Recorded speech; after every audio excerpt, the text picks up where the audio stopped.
Welcome back. Welcome back.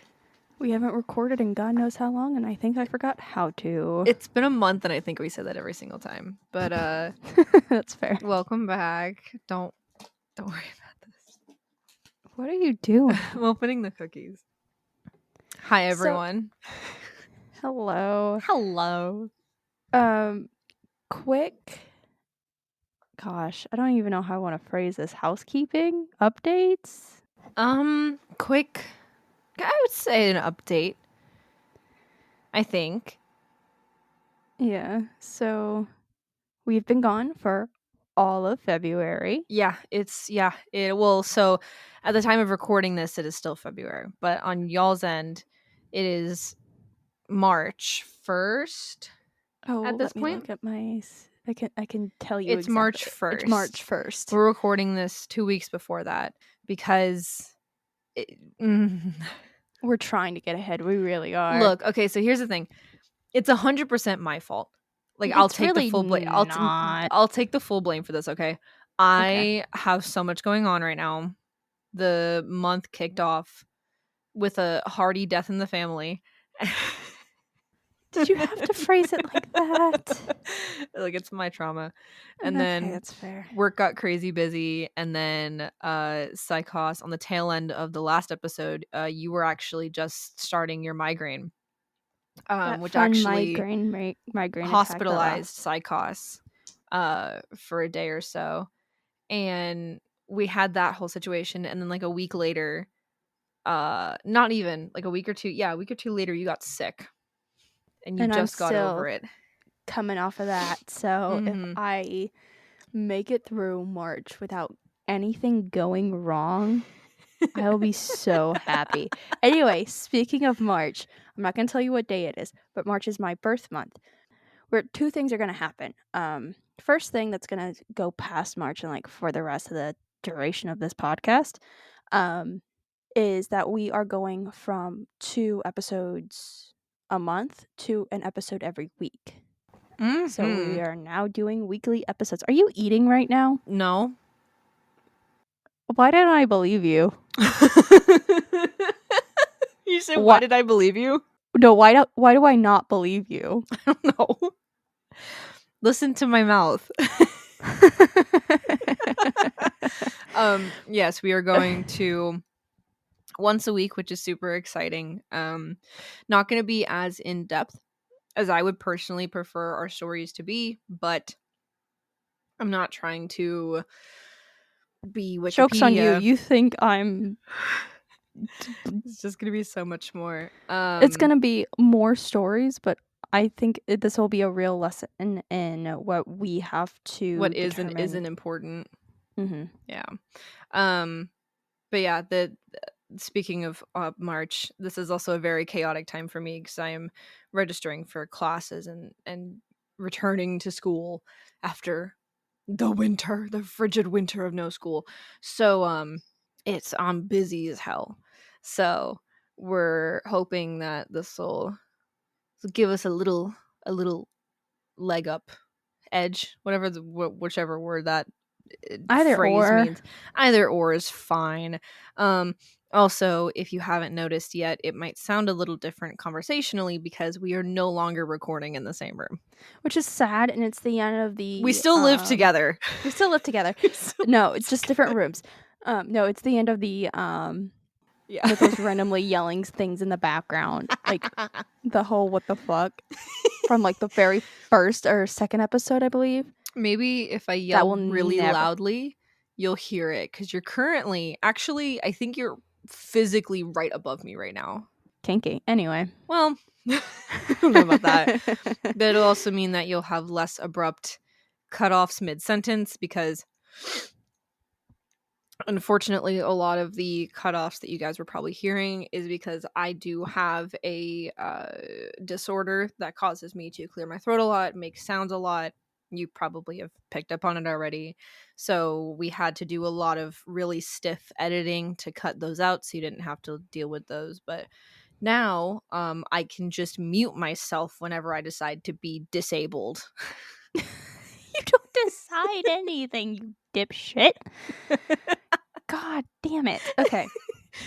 Anyway. But also during the month of March, because once again, it's my birthday month,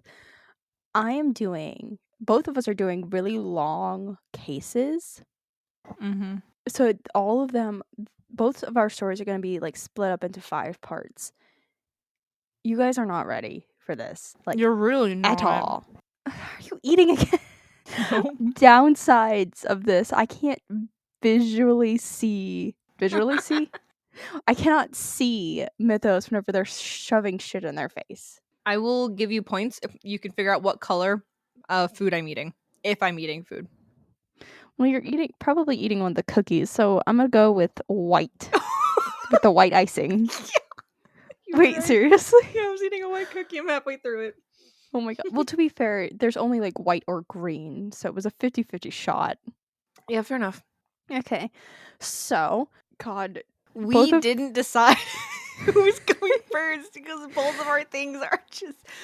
I'm really sorry if anyone decided that like this is the month you're gonna start listening and you're just like, oh my god, like every other episode up until this point is like super happy and peppy, everything's like half of it's happy peppy. It's not this month. I'm so sorry for anyone.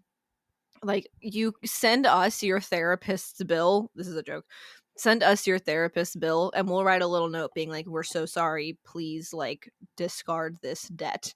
Because this dude, month my is therapist this week is gonna have not this week. My therapist after we finish recording the series is gonna have like a blast. I don't know who should I go first since it's my birthday month. If you want to go first, you can go first, baby. Okay, babe. I have bells. So, I have patches. Here, I'm gonna come here. My microphone is currently stacked up on a giant pile of board games. Come here. Come say hi. Excellent. Come say hi. He doesn't want to. Come say hi. Oh, he rubbed his little head against it. Oh, that's so cute. I gotta pull up my notes because I wasn't ready. I've been ready. Just for anyone who's curious, I've been working on these notes. I started this research back in November, and I worked on these. I think we came home at like 3, and I've been working on these notes since then. It's now 9:00 at night. Okay, I have my notes pulled up. I am ready to rock and roll. I am ready to be sad. Okay, I don't know what you're talking about today, by the way. I have no idea what Psychos has gifted us. So, originally when we were starting this podcast, I was originally only going to cover cults. Like, point blank period, only cult shit. Mm-hmm. Because that did not happen. Yeah, no. That's not how this podcast evolved. However, you can take the cults. No, you can't. I was gonna do some sort of like fun joke. You it can didn't work take out. the cults out of me, but you can't take me out of the cults. Yeah, and it didn't sound right. You can take me out. out of the cult, but you can't take the cult out of me. There you go. Or something like that. Anyway, so today I'm going to be talking to you about the Narcosatanicos cult. Narcosatanicos. Yes. So that's a choice. It's actually a misnomer, and we'll get into it. What the fuck does a misnomer mean? Misnomer means a name given to something that doesn't actually match up with what it is. Okay. That makes sense given the word it is. Okay. Yeah. So, very important thing to note, this case will span across 5 episodes. Mm-hmm. First episode is more in this series is going to be more, how do I put this?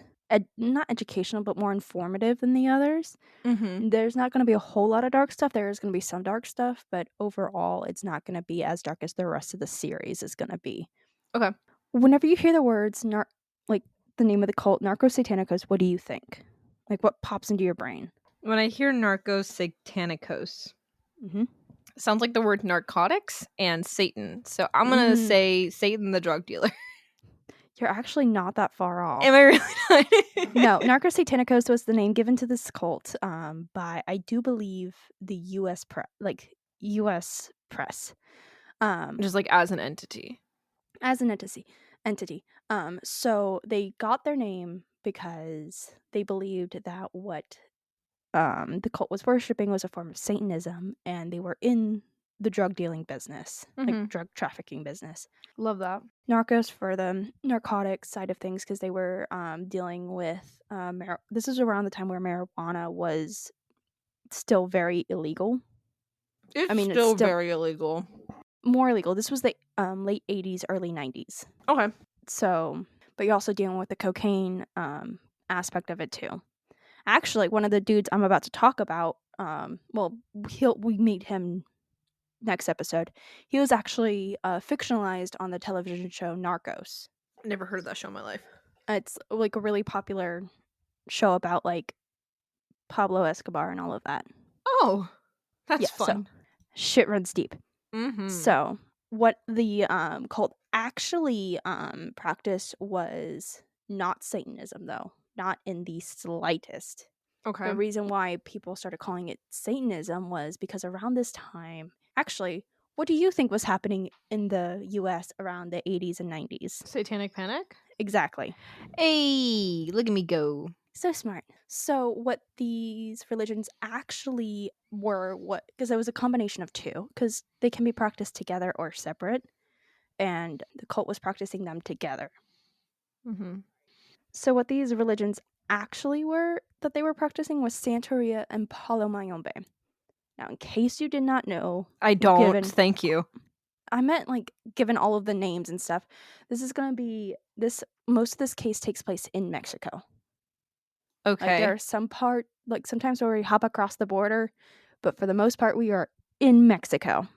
So there's gonna be a lot of Spanish words that my pronunciation won't be the best at, but I am trying. Palomayombe and Santeria are two religions that actually have very similar basis. Mm-hmm.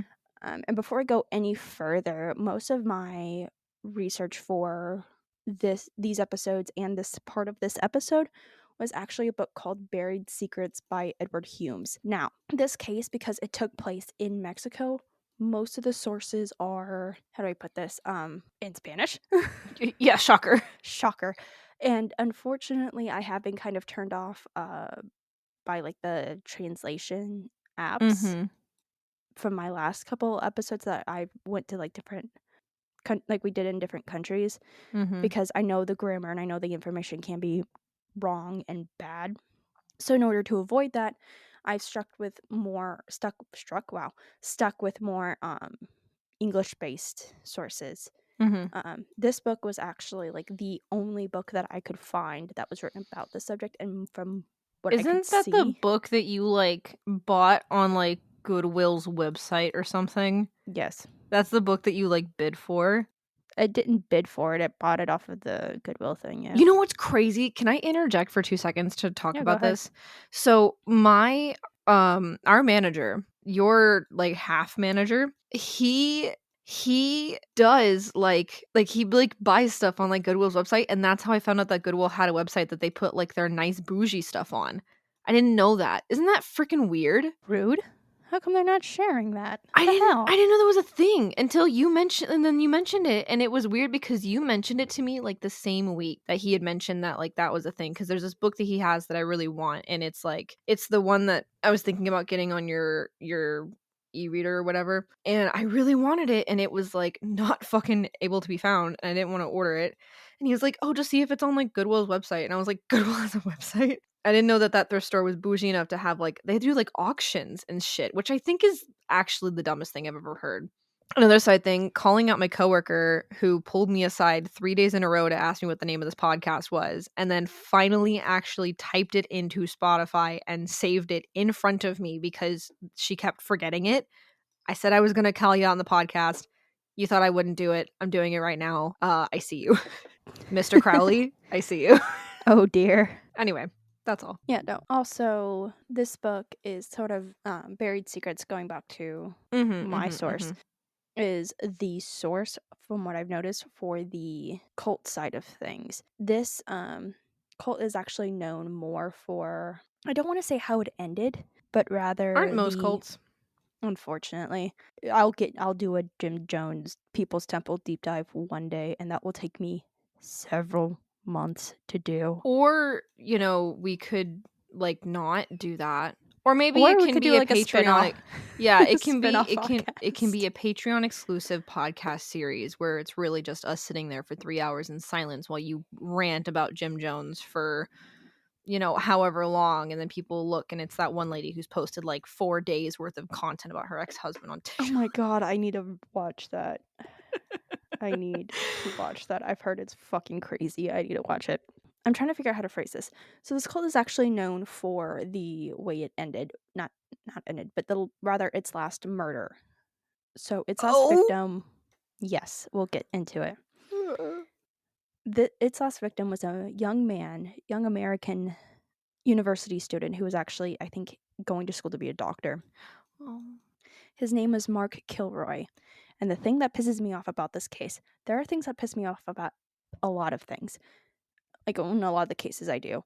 But the thing that pisses me off about this is that he was the only American to go missing and turn up murdered. Everybody else who went missing and was later found dead at this area was a Mexican native. Well, not they weren't like native in the terms that they were indigenous to the area, but rather they were just citizens of Mexico. And I'm sure that their kind of deaths were swept under the rug. Yeah, no, like people, like we'll get into it later, but to compare the two, Mark Kilroy goes missing and almost immediately there is a nationwide manhunt on both sides of the border for this kid. Wow, I'm so shocked. And I'm not saying that because like obviously it's good that this kid, you know, was looked into, but other people are also human beings and also deserve to have that level of respect. And then another young man who was about the same age, if not a little younger, goes missing.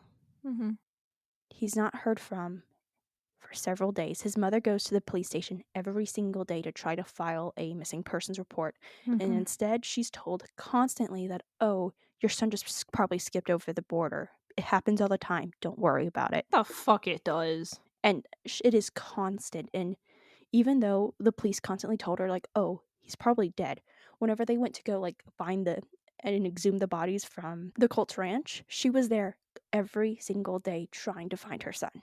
Oh. But no, this little gringo walks across the border, gets his ass kidnapped, and all of a sudden, all hell breaks loose. It's National Treasure, but person. Exactly. I've actually never seen National Treasure. We need to watch it. I know Nicolas Cage is in it, right? That's all you need to know. Yeah, so I know that. I know that, and I know there's a secret compartment in a desk. Yep. And they steal the Declaration of Independence. Okay, so that's one of the things that really pisses me off about this case. So going back to the start of my notes, because I kind of went off on a tangent to try to like explain what we were really getting yourself kind of into. So the cult was run by a man named, oh goodness, help me. You got this. I believe in you. Mine's not gonna be any better. Adolfo de Jesus Constanzo. What are we calling him? I'm calling him Adolfo. Adolfo? Okay. No comments on his name. Just. What was it? Wait. One more time. Adolfo de Jesus Constanzo. No, that's a pretty sound name to me. You're not going to make any Adolf Hitler references? I'm disappointed in you, actually. Where is the Hitler reference? Adolfo. Oh, I didn't even think about that because it's pronounced differently. Huh. They literally just added an O at the end. Well, look, I'm not looking at it right in front of me. You think I'm going to notice that shit? What do you want me to say? Oh, it runs in the family. What are you waiting for? No, I was just curious because some people like pick up on it immediately and other people like don't. If I'm not looking at it directly in front of me, I'm not going to notice it. Okay. So, but here is your Hitler reference. Wow, I'm so surprised he goes on to murder people. Okay. Anyway. Is it everything you hoped it was and more? Don't make me make you sleep alone tonight. The fuck I will. Continue. So they practiced Santeria and Palamayombe, and while the religions I know what that is. I'm about to go over it. Dumb. Let me speak. Did you call me a dumbass? Speak. Almost. So while the religions do have similarities and originate in very much the same way. Adolfo.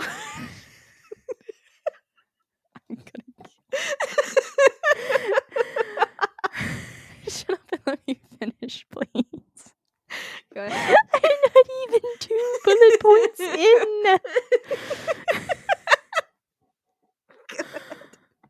I'm not even 2 bullet points into my notes. Okay. Oh my God. That's great. That's great. So, they do have God, I'm gonna. Moving on. So while they do have similarities and they both originated in very much the same way, they are kind of violently different in other ways. Both religions did originate in Africa, and both were brought to Cuba and Haiti by the slaves during the height of like the Atlantic slave trade. Okay. Which is not something that's actively talked about in schools much anymore, from what I've noticed. It's not great. Yeah. We barely learned about it, but It was more mentioned, I think, in my it was school. more along the lines of, This happened. oh, these are the things that were traded, and it would like listed a bunch of things, and at the very, very bottom of the list in tiny, teeny, tiny letters was slaves. So Yeah. not great. However, Santeria takes root from a tribe known as the Yoruba, which originates in Nigeria. The Yoruba worshipped a pantheon of orishas, each of which had a specialty. They weren't gods, more so spirits, if that makes sense. Yeah, that makes sense. Deities kind of seems a bit more apt, at least from my understanding, because gods, based off what I've seen of these, gods feels more Eurocentric than anything else. Yeah, that makes sense. So there are hundreds and thousands of these deities. So if we want to go through all of them, that will take a podcast in and of itself separately. Yeah, I think we're good. I mean, you could do it, but I could. But I'm going to point out the ones that Edward Humes felt the need to point out, because some of them do have significance within the story in one way or the other. Mm-hmm. Now, first one was Elegua, which is Eleggua, and he is a trickster spirit often associated with roads. And Wait, how he do you was spell it? Eleggua, Elegua, but he was the one that most drug traffickers worshipped and made offerings to, at least the ones who did practice Santeria and Palomayombe. Next is Olofi, Olofi.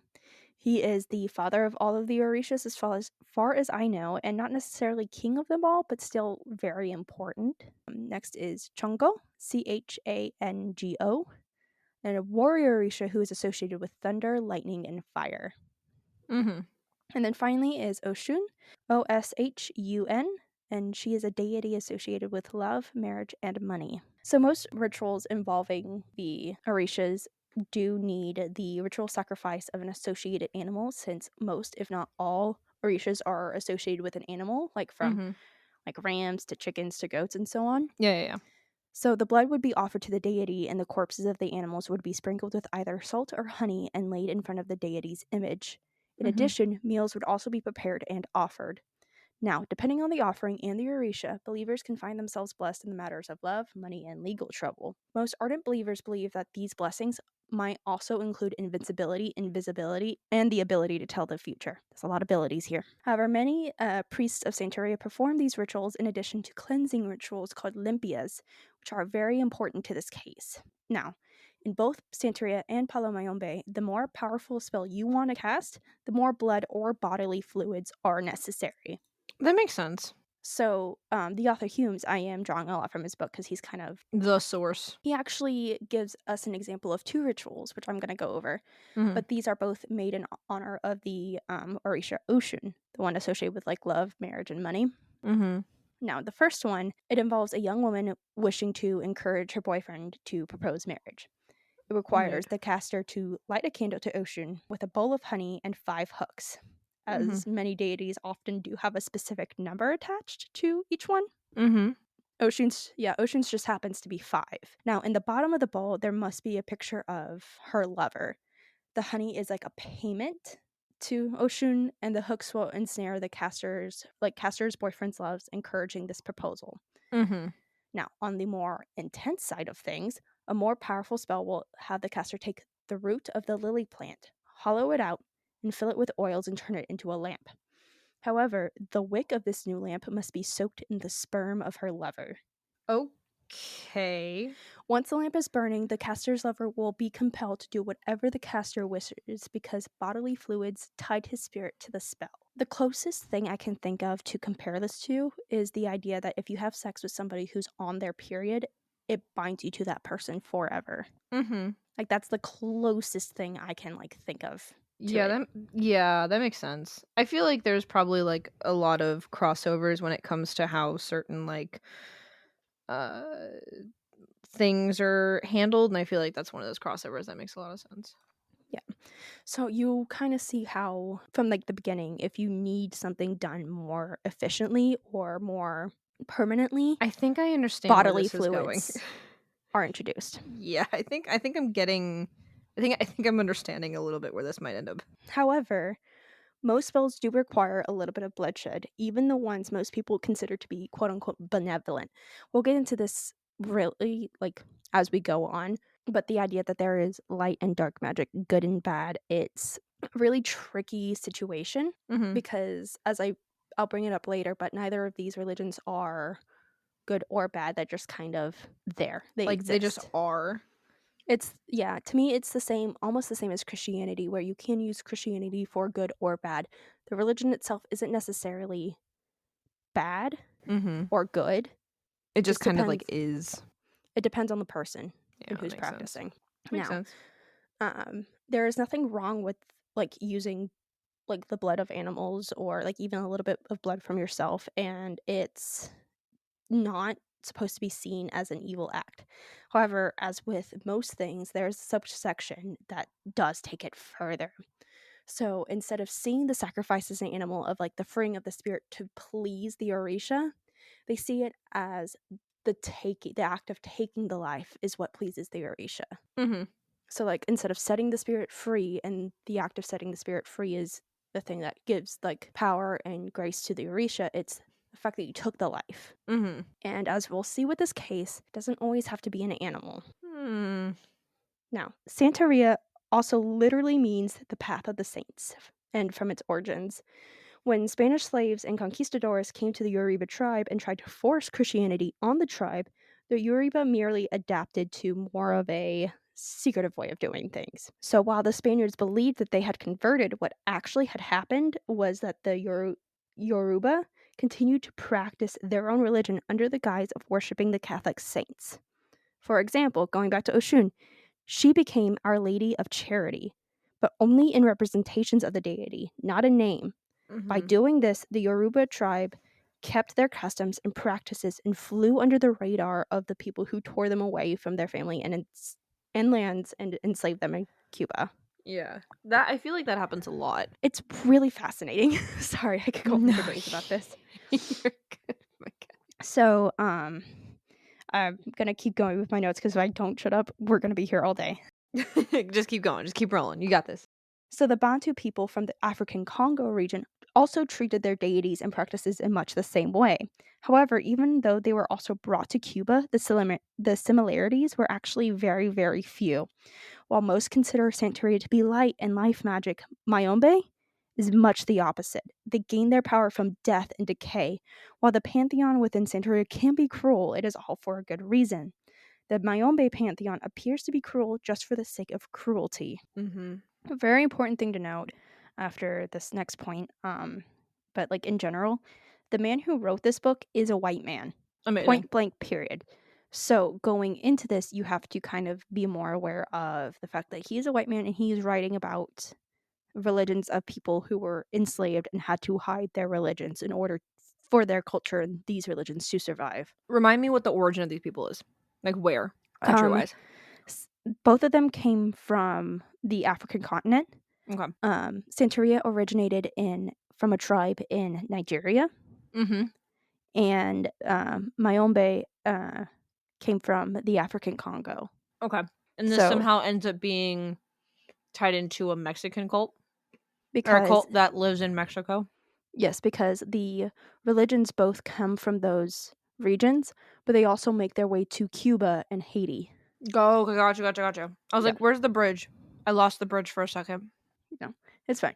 So those peoples were brought to Cuba and Haiti, and then their religions kept going. Okay. So he is white, and he is known for also being a true crime and nonfiction writer.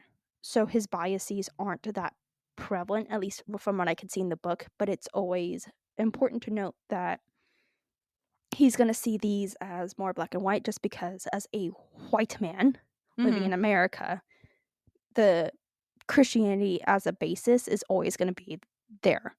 And it looks like he's kind of overcome that, but it's not my place to say so. Christianity really just has to fuck up everyone's view of everyone else's culture, doesn't it?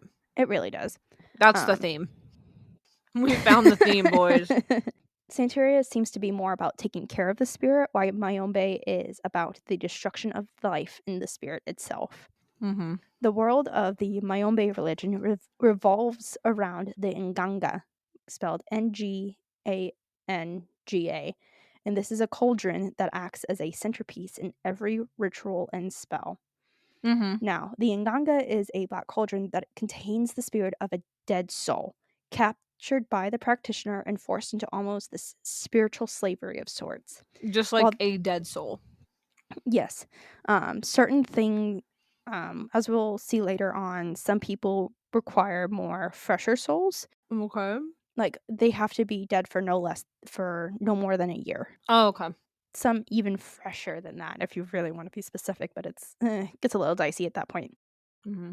Now, the spirit is within the Nganga. It controls that universe within the cauldron, but the practitioner controls the spirit. In addition to the spirit, each Nganga contains a multitude of objects that are specific to each practitioner and their path through the Mayombe faith, from blood to coins to spices and candles and kind of more. The Nganga will also contain 28 sticks. Now, the most important of any Nganga is the human skull and brain. This does have to come from somebody who died recently, and it cannot be replaced. Is it the same person whose like spirit Yes. is in the cauldron? It has to be the same person? Yes. Oh, okay. Yeah. But this cannot be replaced because it forms the base of the Nganga and the practitioner's power. Now, as more rituals are completed and more spells are cast, all the waste and carcasses from those actions have to be fed to the Nganga. This will rot, but the more it rots, the better. The more it rots, decays, smells, the more powerful the Nganga and by extension the practitioner will be. Now, as the religion migrated to America from Cuba and Africa, the name shifted to Palo Mayombe. Palo for the 28 sticks, and Mayombe from the region of the origin, or origin of the religion. Yeah. Now, as both of these religions grew and evolved, many began to practice both in unison. Santeria for the lighter magic, while Palo Mayombe could be used for the darker magic. Like a balance. Yeah. Okay. However, many paleros, which is practitioners, now be trying to use the proper terminology from here on out. So instead of practitioners, it's paleros. They refuse to allow ngangas or any measure of Palo Mayombe within living areas. This is due to the idea that Palo Mayombe is deadly to anyone who has not been properly initiated into it, almost with like a radioactive mentality about it. So they wouldn't allow the practice of like death magic around the living people. Yes, because it's... That makes sense. That makes a lot of sense, actually.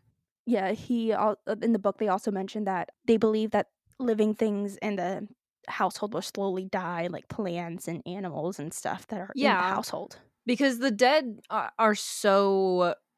being dead is so powerful. Being alive and able to wield the dead is even more powerful. Having the dead so close to the living is like a taboo thing in a lot of places. So that doesn't actually surprise me at all. Yeah.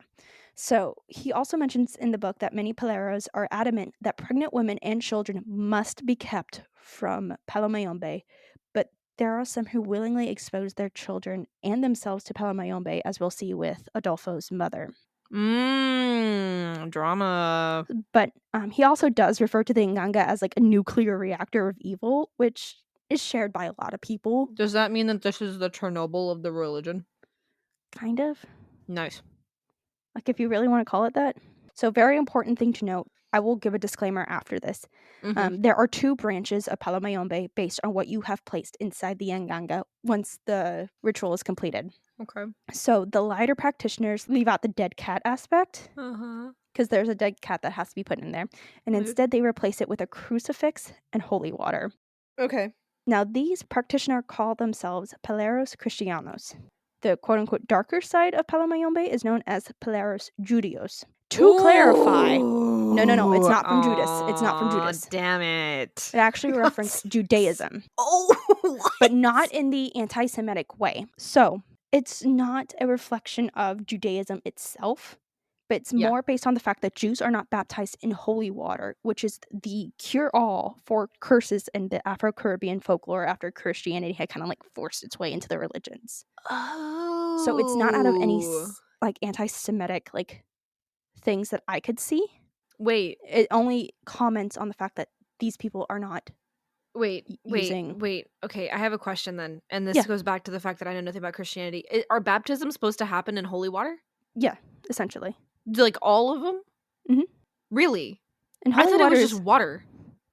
Because they do it in lakes and shit. Oh, yeah, but I guess it might be specific. Blessed. It's rivers, right? It's like specific, or like running water. It's like rivers.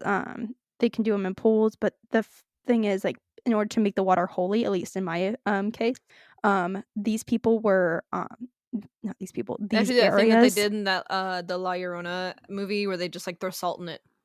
Essentially, and, like, what they do is the like water. just conduct a blessing and bless the water. Okay. Yeah. But I don't. Yeah. The more I discover, the more I don't understand Christianity. It's wild.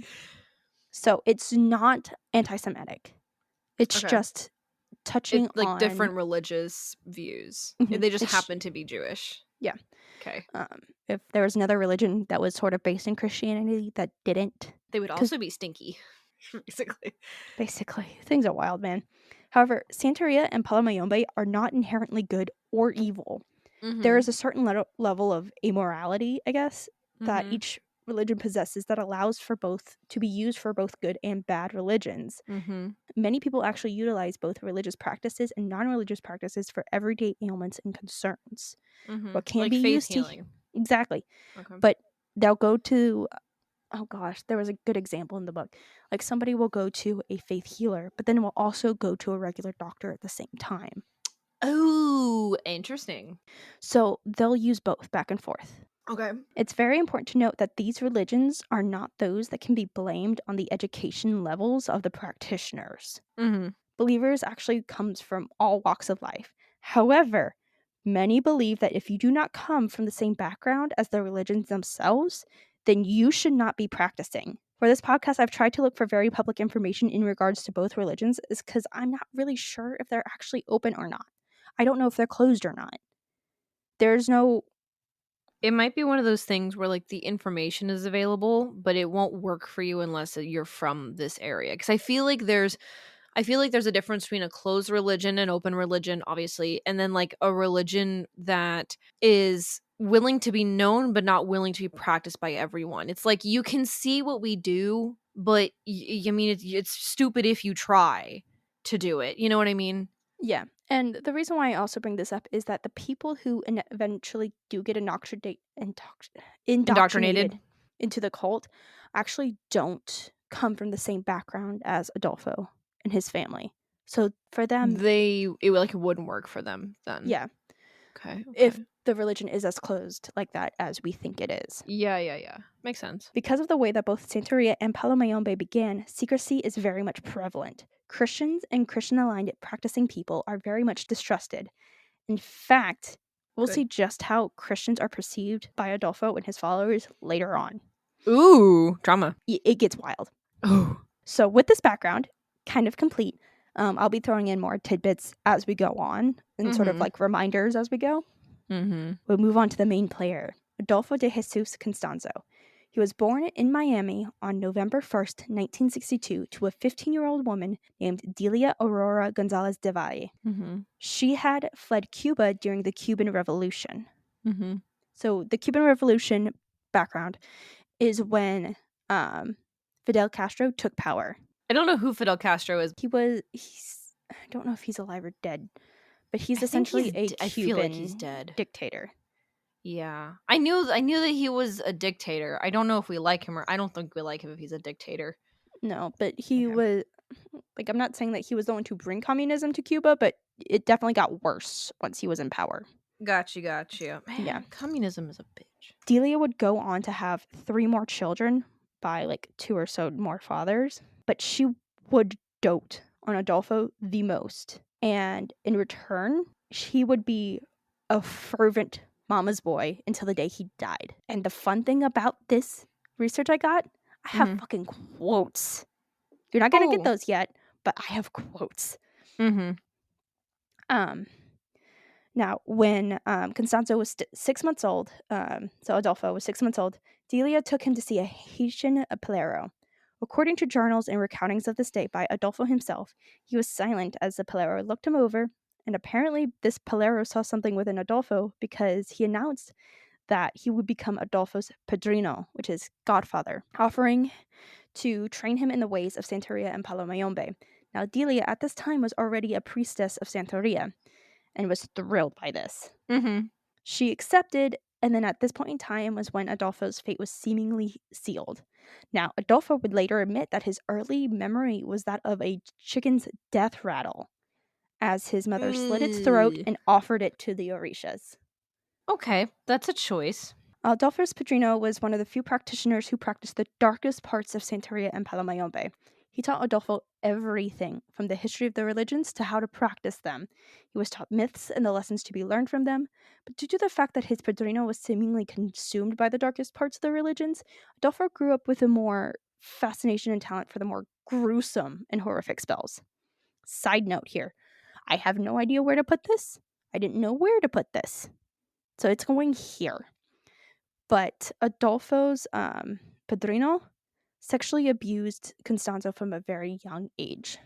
And it would kind of go on to fuck with Adolfo, but not in that, don't want to say in a bad way, but also in a really weird way. He began to sort of conflate rituals and like ritualistic sacrifice with sex. It got him off. Oh, okay. Because of how he was taught. Okay, God damn it.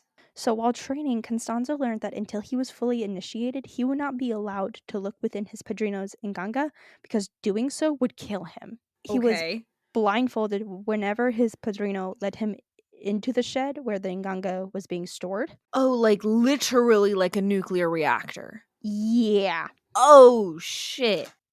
I thought you meant that as a metaphor. No, they literally don't want you looking at it. Yeah, no. Like, oh, shit. The padrino could look into it, but because Adolfo had not been fully initiated into the religion yet, because there's like a ritual that goes along with it, he was not allowed to look at it at all.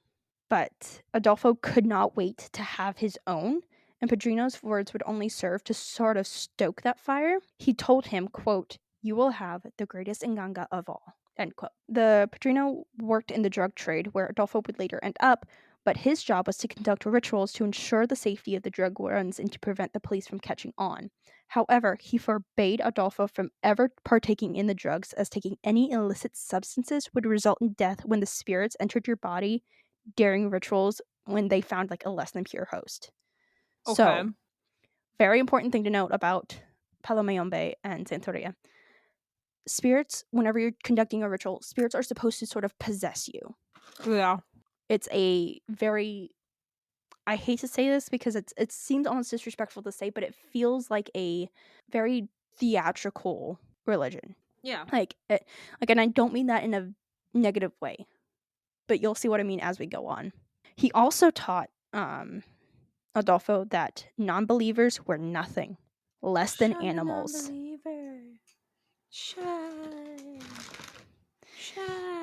Jeez. But it didn't matter what the non-believers did as long as the believers remained pure. And in doing so, he kind of imparted Adolfo this like thing where they would occasionally drink, but they never did drugs. Okay. Never did drugs, never allowed his followers to do drugs, none of it. They could run it. It's kind of a good thing, right? Yeah. At least they're not doing drugs. Jeez. Bare minimum, no drugs.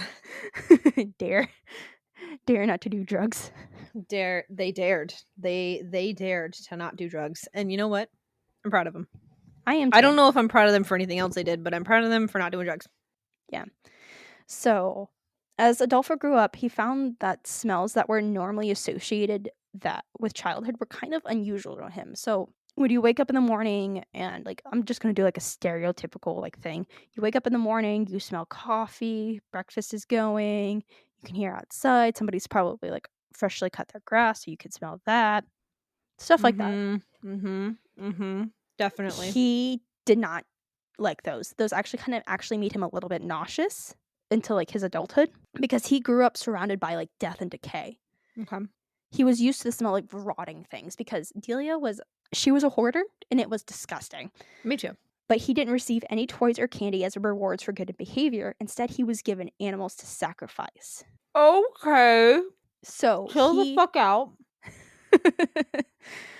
But this would have suited him more because Oh of my how god, he was sweetie, you being got raised. an A on your test. We killed the neighborhood cat. Here you go. We caught the neighborhood cat. Here you go. Oh my god, thanks, Mom.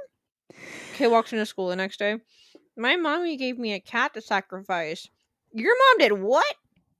Which is funny because he actually hated school.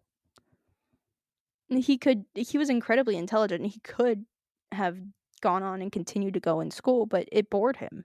Aren't most cult leaders like crazy intelligent? Yeah. Like the way we were raised and like normal compared to how he was raised. I think our childhoods would have bored him because by this point he had already been like, well, I wasn't sacrificing cats, so I think we would have turned out a lot different if we were sacrificing cats. I'd probably have more money. Probably. Honestly, given what we learned later on. Oof. Now, at his mother's urging, he actually didn't learn how to fully incorporate himself into normal society because she leaned into the idea that all of the non-believers, like Christians and Christian adjacent people, or anybody who just did not practice their religions, were animals.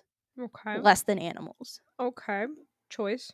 So if you really want to like indoctrinate yourself with that, you'd be getting yourself dirty, essentially.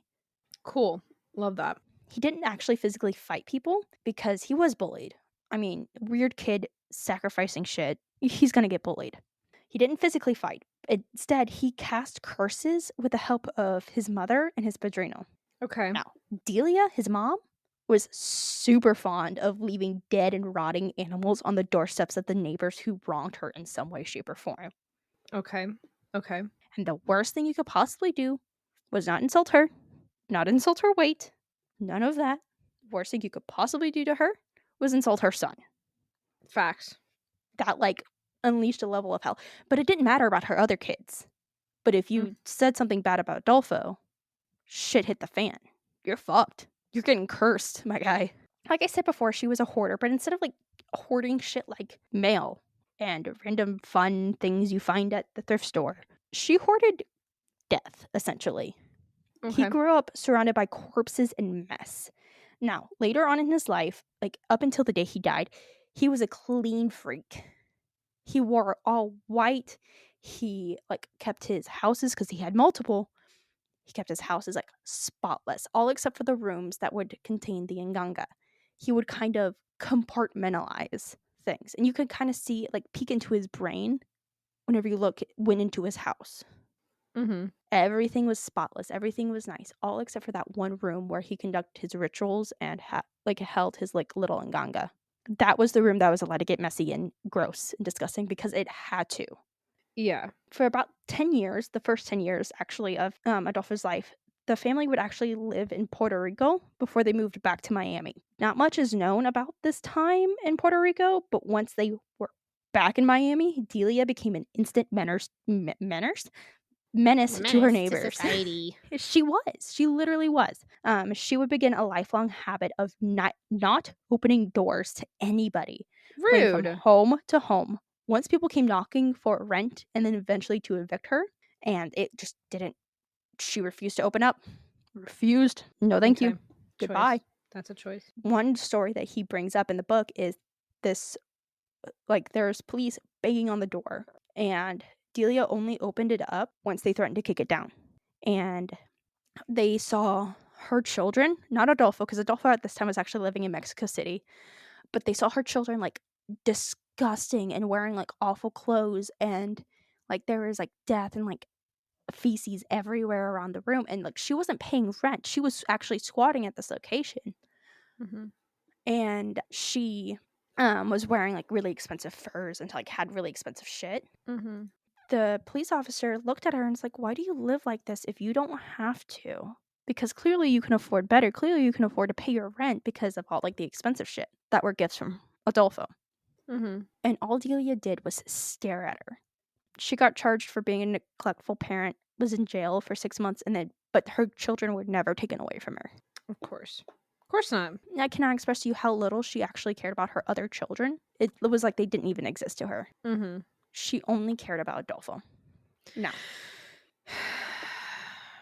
Now, during this time, she would marry a kind man who would pass from cancer, and it sucks, but it seems like this stepfather was the only stepfather that was kind to Adolfo. Mm-hmm. The next two she would marry and then later divorce. Now, Adolfo's younger brother would state that this was because these men were beating Adolfo, and apparently only Delia was allowed to punish her son in that way. Oh, of course. Adolfo was Delia's precious baby boy, and Adolfo would always call her Mommy until the day he died. Mommy. Yeah. So, but he would also, like, whenever he talked to his mom on the phone, like, he could be, like, suave and cool, whatever, with anybody else. But the second his mom's on the phone, he literally, God, the last podcast did a great impression of this, but he would pitch his own voice up. He would try to sound like a baby. Okay, that's a choice. He would literally go, Mommy, Okay. I love you. Ew. Stuff like that. It was disgusting. It's weird.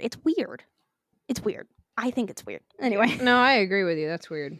Now, when Adolfo was 21 years old, he was finally initiated into Palo Mayombe by his padrino. Mm-hmm. Adolfo was blindfolded and forced to listen as his padrino sharpened the knife that would feature very prominently in this ritual. But before this ritual could be completed, Adolfo had to sleep for 7 days underneath the ceiba tree, which is spelled Ceiba, and this is a sacred tree. Mm-hmm. And then he had to bathe with like the necessary herbs. I'm not going into like which herbs and stuff they are, mostly because I don't know, but also I shouldn't know.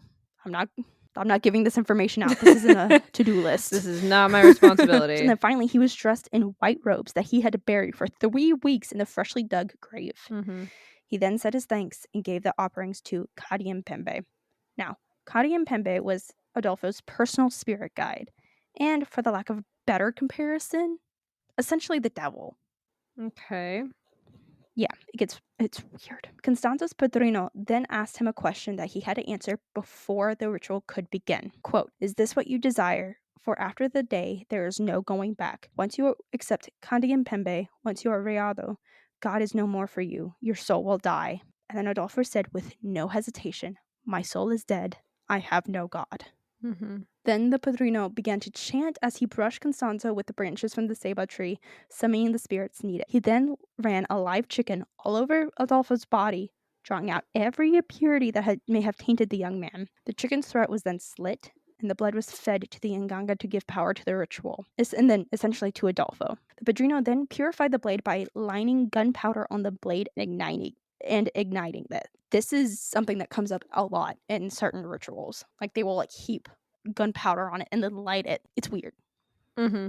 I'm not gonna say it's weird, but it's bizarre because of how wrong this thing could go. Like the element of danger, I think, is to me what makes this so weird. Is like you're doing these things that could potentially get you hurt, could potentially get other people hurt, but maybe over the course of the rituals they just don't care. Maybe that's just my self-preservation talking. Maybe. Once the blade had been cleansed, the padrino used this knife to begin carving into Adolfo's skin. These marks that were being carved into his skin are known as firma. These would be Adolfo's personal spiritual signature.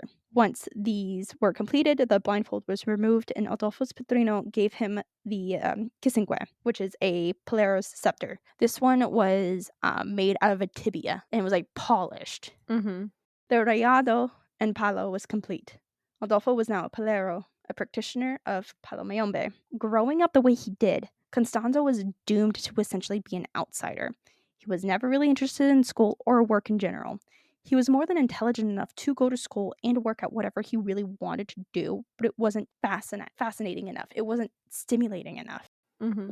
He attempted to shoplift a number of times, something that Delia was really proficient at. In fact, like she dragged one of her daughters along with her all the time. But he wasn't that good at it, and it didn't really work out how he was hoping. Mm-hmm. In addition, he had no desire for a heterosexual relationship because of his relationship with his mother. So he stuck to homosexual relationships where he didn't have to worry about having to deal with another woman interfering with attention from his mother. Okay. He literally was like, no woman is ever going to be good enough for my mom. So I'm just not going to deal with my mom. Like, not deal with my mom. I'm not going to deal with women. It's fine. However, though, I also want to point out he was being sexually abused by a much older man for a good majority of his life. Mm-hmm. So I don't know if that influenced it or not. It could have. That's just me speculating because there's not.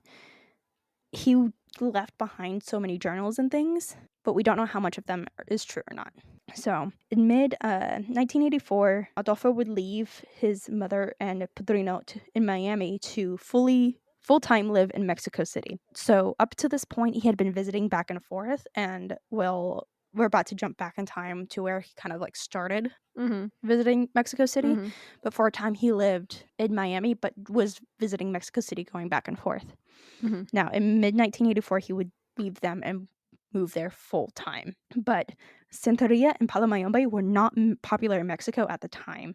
And Adolfo felt like he could benefit from introducing these religions to Mexico. Mm-hmm. We're going to switch gears a little bit. Okay. We're going to talk about somebody new for a second. Oh, new people. Now, Omar Francisco Orea Ochoa was a young man who, in the spring of 1983, left his hometown of Puebla to attend the National University in Mexico City, with plans to study journalism. Mm-hmm. He ended up dropping out very quickly, because when he moved to Mexico City, he fell in love with La Zona Rosa, which is the red light district, essentially. Okay. Due to its mix of like occultism and sexuality. Omar himself was a budding gay man who flourished in La Zona Rosa, and his fascination with the occult led him to many people during this time. You see, this fascination began when Omar was 15, when an old fortune teller read his palm and told Omar that he would meet a powerful man who would alter his life and determine his destiny. Mm-hmm. So she warned him to be aware and to be ready. So Omar's attraction to La Zona Rosa was like understandable. Mm-hmm. He was on the lookout, essentially. He got this when he was 15. He's now like 18, and he's like, I gotta go. I need to know. Mm-hmm. I does this have to know. I do have to know. So he was searching for this dude that the fortune teller told him about. The search would lead him to a man named Jorge Montes, a former gay model in his 50s. He was known as Dr. Hindu by the people who came to him for tarot readings because of the Indian decor that he was very fond of. Okay. Jorge was a bit problematic, but that's okay. Amazing. Nobody in the story is a good person. Yeah, I've just accepted this at this point. Yeah. While Jorge was not the man Omar was supposed to find, he was grateful for a friend in the new city. He referred to himself as Jorge's nephew and moved in with him. They lived in an apartment on Calle Londres, which is London Street, and Colonia Juarez, which is the sort of neighborhood. People assumed that they were lovers, but nobody said anything because Jorge was a respectable member of the community and everybody loved his 7 dogs. He's Jorge gay, had but we don't want to dogs. mention it because he's got nice dogs. Yeah, essentially. Well, no. They knew he was gay. They just didn't want to say anything because Omar is currently posing as this dude's nephew right now. And we like your dogs. Yeah. Amazing. So, a few months later, in April of 1983, Jorge mentioned that there was a newcomer in La Zona Rosa. Apparently, this newcomer had quite a reputation for being incredibly accurate, but additionally, this newcomer had something special. Omar immediately wanted to go find this person. They found him sitting at a table near the street. There were 2 beautiful American women with him flirting and trying to get his attention, but this person just looked bored. There was also another dude, but he was just kind of standing back and looking brooding. During the reading for the Americans, because at this point he's like this dude is pulling tarot, he was throwing these cowrie shells, he's doing all sorts of shit. So during this reading for the Americans, the newcomer looks up and made direct eye contact with Omar. And Omar would swear up and down that there was recognition there. He thought that this man knew exactly who he was and why he was there. Now, after the reading, this newcomer dismissed the women. And obviously, the women are like, oh, fine. Because for the time period, Adolfo is not that unattractive. Especially since he's like Cuban. He has that like flair. And it's shit like that. They're kind of disappointed. Yeah. He gestured for Omar to come closer because he wanted to do a reading for him. He introduced himself as Adolfo de Jesus Constanzo. He did not shake Omar's hand because he just didn't touch people in general, like hands-wise. Like, he never shook people's hands. He rarely, if ever, gave hugs. He was kind of affectionate with the people that he knew, but he never, like, touched people's hands. It was weird.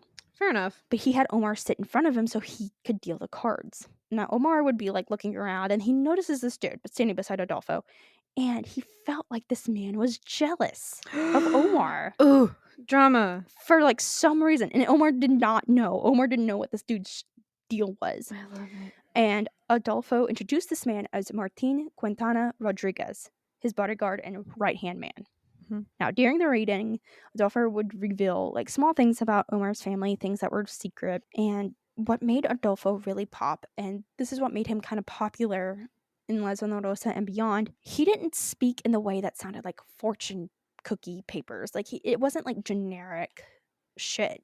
He knew specifics. And he would, like, speak in specifics.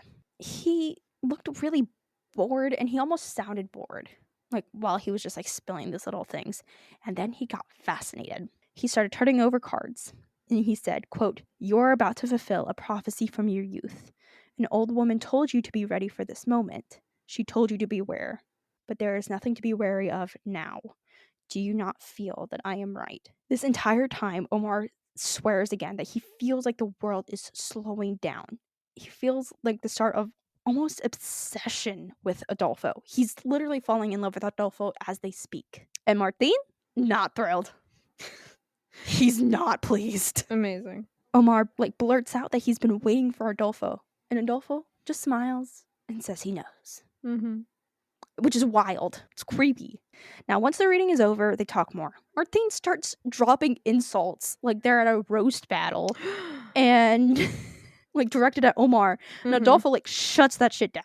He tells the group about how he met Martin in that very area, like, only like a couple weeks ago. Martin had just ended a really bad relationship and was looking for guidance, and Adolfo offered his services. He told Omar that he was a Santero priest looking for a fresh start in Mexico City. He was visiting from Miami, but eventually he planned to find a more permanent place to settle down.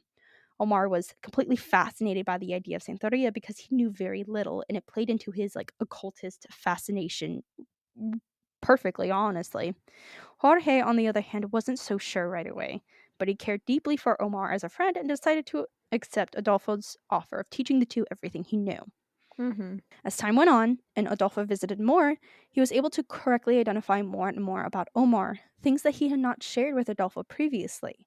And this drew Omar in closer. At the same time, Adolfo doted on Omar, like, spoiling him with, like, dates and gifts, and they would spend hours just walking around, like, holding hands, talking about the occult. Now, eventually, Omar would beg Adolfo to reveal how he knew what he did. Adolfo would refuse with a smile and a promise of later. He learned this from his own padrino, and he would repeat this process repeatedly, draw in people with the white magic, then slowly introduce darker and darker spells until they were fully immersed in the black magic. Only a few days after their first meeting, Adolfo had seduced Omar. From that night on, he was extremely honest in that Martin was his lover as well. However, the difference between the two was that Omar would be Adolfo's woman, or Martin would be Adolfo's man. Okay. Interesting. So it didn't matter that both Martin and Omar wanted this monogamous relationship with Omar. Not with Omar, with Adolfo. Yeah. Omar was willing to overlook his own feelings of jealousy just because he wanted to be with Adolfo no matter the context. It did not matter. Martin and Omar fight like cats and dogs. It is wild. Something about that doesn't surprise me at all. Which is hilarious because they're like, this dude is playing them both, but then they're mad at each other. I don't know, man. It gets wild. Things get crazy, man. Very early on, there's a thread of darkness in the relationship. The threat that something would go wrong was always there if Omar didn't do what Adolfo wanted. Or just, actually, no, commands. And the sad thing is, many of these commands weren't outright commands at the very beginning, which made the eggshell feeling worse. Because it's like, be phrasing certain things like questions or options. But Omar would feel so stuck, like, almost from the get-go. And he didn't know how to, like, any of it. If Omar wanted to know how Adolfo did what he did, like with the spells and stuff, he had to obey. And he did. He did obey. Even when it felt like Adolfo didn't want him to. Like Adolfo was like wanting him not to obey what he wanted. Because you know how like you have people who are like, do everything I say, and then you do everything you're saying, and then the other dude gets pissed off because you didn't break the rule, and this person really just wanted an excuse to yell at you. Yeah. Been That's there. how unfortunately. But when Adolfo's wrath was directed at Omar, it was nasty. Like but Omar took it all. Like, he took all of the like ugly, brutal words, but Adolfo also occasionally hit him, and Omar took it. What the fuck? Because the promise of learning what Adolfo did and how he did it was just too much. It was just too enticing. Yeah. It kept him there. And then on top of that, he's getting spoiled constantly. He did not come from a very wealthy family. He's getting spoiled. He's walking around with this dude who is doing very well. So it's there. But also, Omar couldn't help but feel jealous when he heard Adolfo on the phone with his mom. Adolfo spoke to his mom with a gentleness that Omar very rarely got. He wanted to be the one that melted the like icy core that Adolfo seemed to have.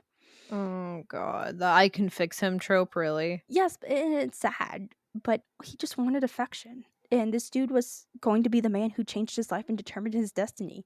This is the man he's been looking for like 3 years now. You can't just think, and I feel bad for him.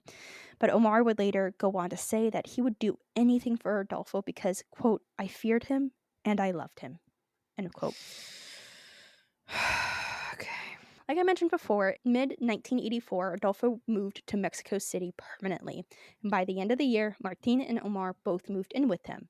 Each had their own room, and Adolfo would actually alternate between the two rooms depending on his taste for that night. Okay. So, what's wild is the families did not like this. The families were not happy. Shocker. Adolfo ended up threatening both families into silence while Omar and Martin did nothing. And the families let it slide because they were hoping that keeping that communication open would eventually bring their sons home. Like, it got to the point where Omar's sisters tried to claim to the police that Adolfo had corrupted a minor. And Martin's family, like at first, was like all in on Adolfo. They thought that he was the greatest thing. They didn't realize that he had like corrupted their child.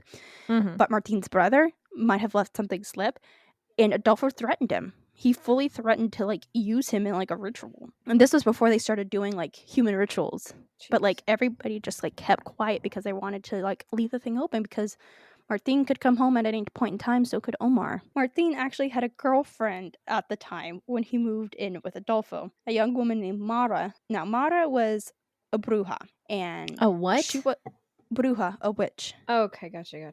But she didn't practice Santeria or Palomayombe. She was just a witch. Just a witch. But she wanted to learn more about Adolfo and how he did what he did and how his powers worked. So, Adolfo actually never told her, but he began to sleep with her, even though at this point in time, he is sleeping with Martin, he's sleeping with Omar, and he has a very strong preference for men. So now he's sleeping with Martin's girlfriend as well. It's fine. Now, some drama. More? God, it never ends. Jesus Christ. So once the trio moved in together, Martin and Omar's rivalry, it exploded. Jesus. Like, for example, Martin had received a card from Adolfo that stated, "You're my life. I cannot live without you." Oh. And he used this to taunt Omar. And Omar just got so jealous, and it was like, he almost went insane from jealousy until Adolfo gave him the same exact card, essentially. Men. God. Now, this rivalry never ended. It continued to the end of the cult, but eventually they just kind of settled into a routine of sorts. Like, Omar would be the stay-at-home wife, and Martin and Adolfo would be their working class. Not working class, but like working men. However, with every cycle of abuse, once they were all moved in, the mask kind of slipped. Adolfo would force Martin into drag, ordering the two to act as essentially slaves. While Omar never objected, Martin would fight back, like verbally.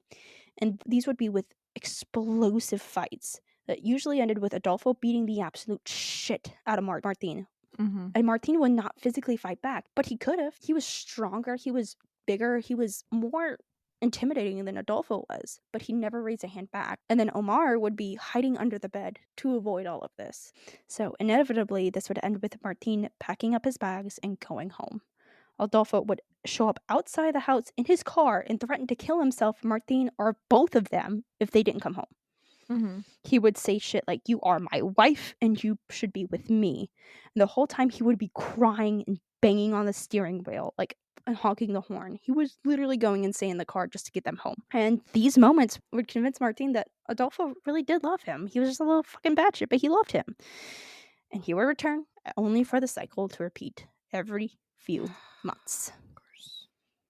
Now, this is where I end part 1. Seriously? You're going to leave me with the consistent abusive drama and then be like, that's it? Because whenever we come back, if you want a sneak peek to pull you in for part 2, whenever we come back, we are actually going over more of Adolfo's career in La Zona Rosa.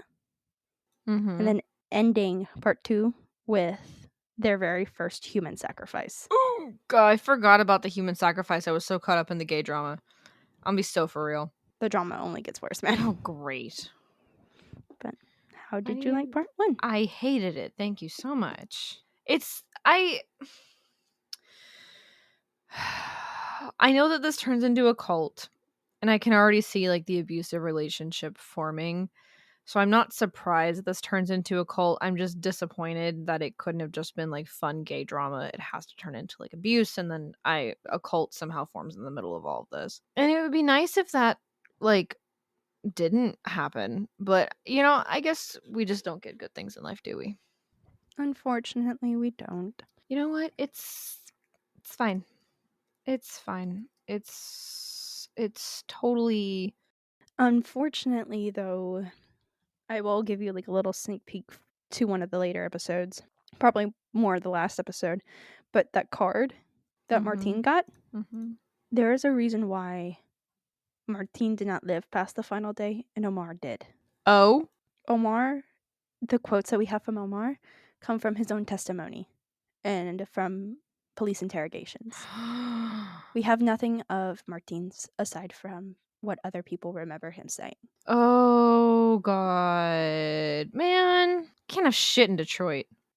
No, you can't, unfortunately. You're not prepared for how this ends, by I'm the way, not though. happy with how this is going to end. I just will never know joy, will I? Unfortunately not. But that's the end of part 1. Okay.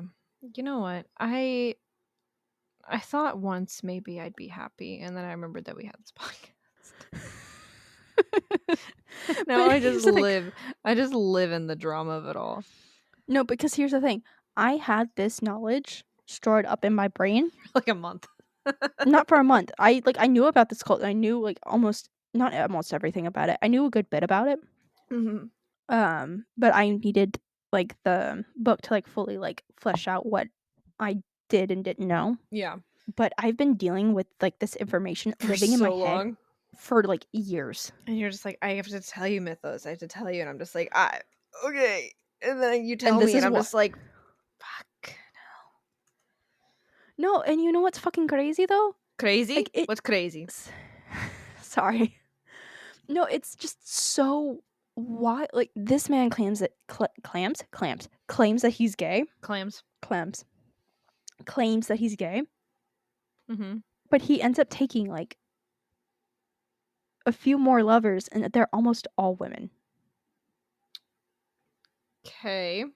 But he phrases it, but the way he does it, it's like the ends justify the means almost. It's like you like episode 3 we'll meet the woman who would later become Madrina, the godmother of the cult. And he literally told her, I do not love you. There's nothing you can do that will ever make me love you. What the heck? But she still stayed. What the fuck is wrong with these people? It's the power. Yeah, clearly. Adolfo had a power about him that very few people knew how to explain. Nobody really knows how to explain it, but the ones who did try, I see it as somebody who is so magnetic, so like alluring that there's nothing you can do. Yeah. He has the secrets. He knows the secrets. He knows what works and what doesn't. And the only way to get those secrets is to stay. And wouldn't you want to know how to make things work? How to make things go great in your life? How to make tens of thousands of dollars in a single sitting? Mm-hmm. He had the answers, and unfortunately, that seems like something that a lot of people fall for even now.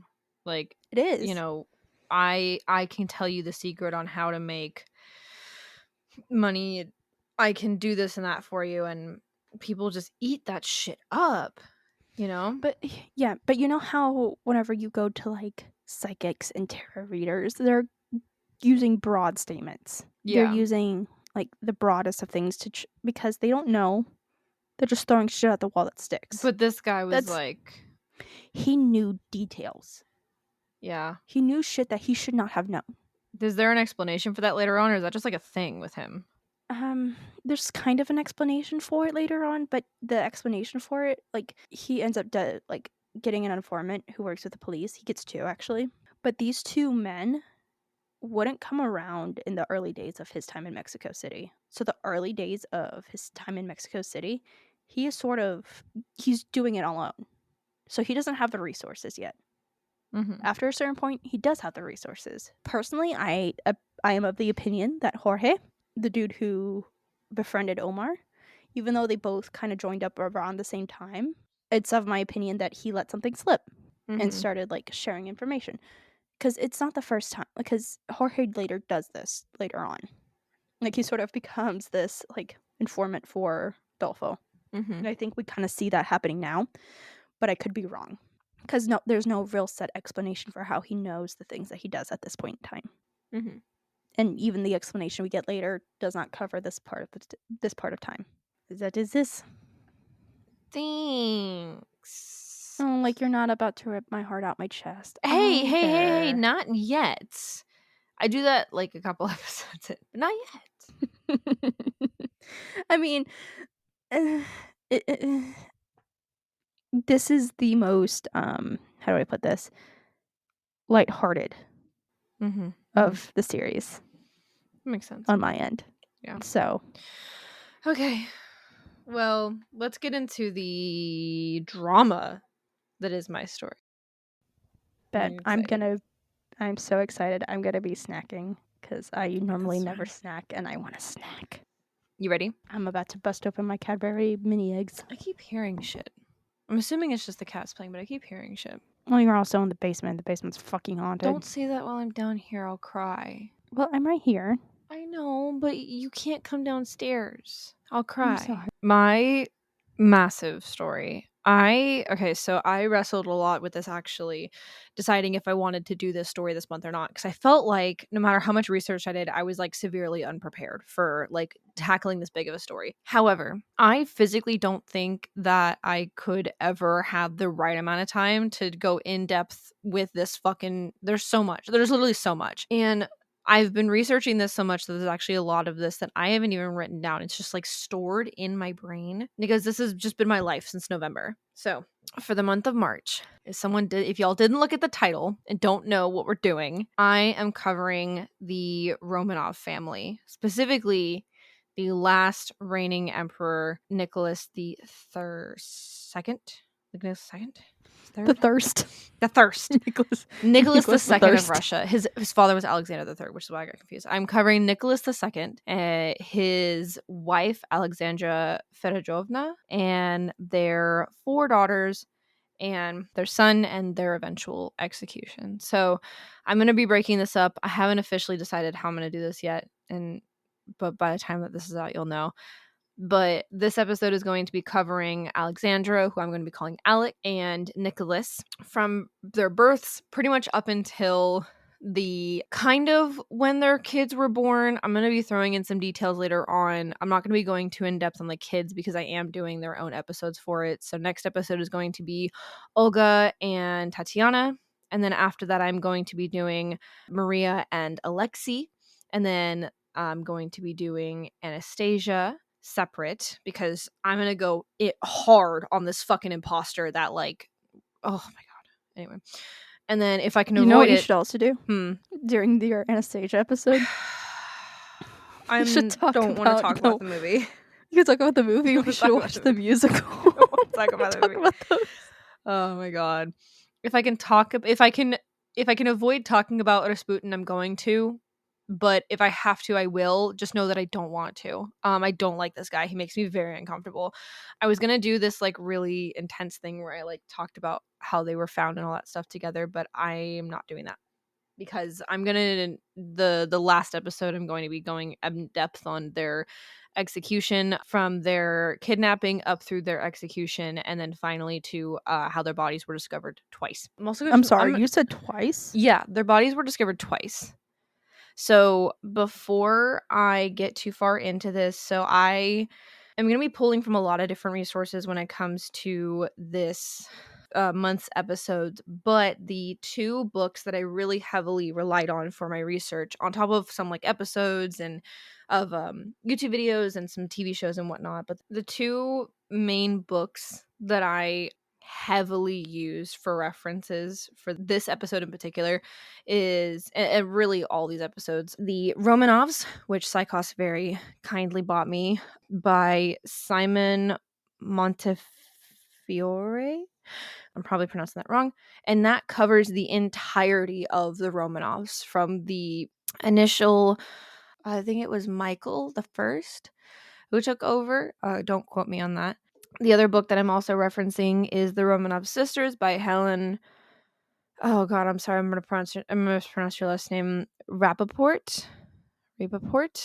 I don't know. She wrote The Romanov Sisters. She also wrote, I think her specialty is just like that family, because she also wrote After the Romanovs, and she also wrote The Race to Save the Romanovs and The Last Days of the Romanovs. So she is kind of like the it person for the Romanov family. So read a lot of her books, or I read her book. I'm going to probably read more of them before I finish my research, but those two really heavily, for anyone who wants to read these separately from listening to this, just want to let you know, I recommend reading Romanov Sisters first and then going back and reading the Romanov book, because it's going to give you a really clear idea of what's going on behind the scenes. The Romanov Sisters fills in a lot with Alex and her daughters and skims over a lot of the politics that's going on with Nicholas, and the Romanov book does a lot of the politics and skims over a lot of what's going on with Alex and the girls. So, and Alexei. So that is my recommendation if you're going to do your own research, then, and like really want all the details that I'm not going to give you, because these books together combined are 40 hours of listening time.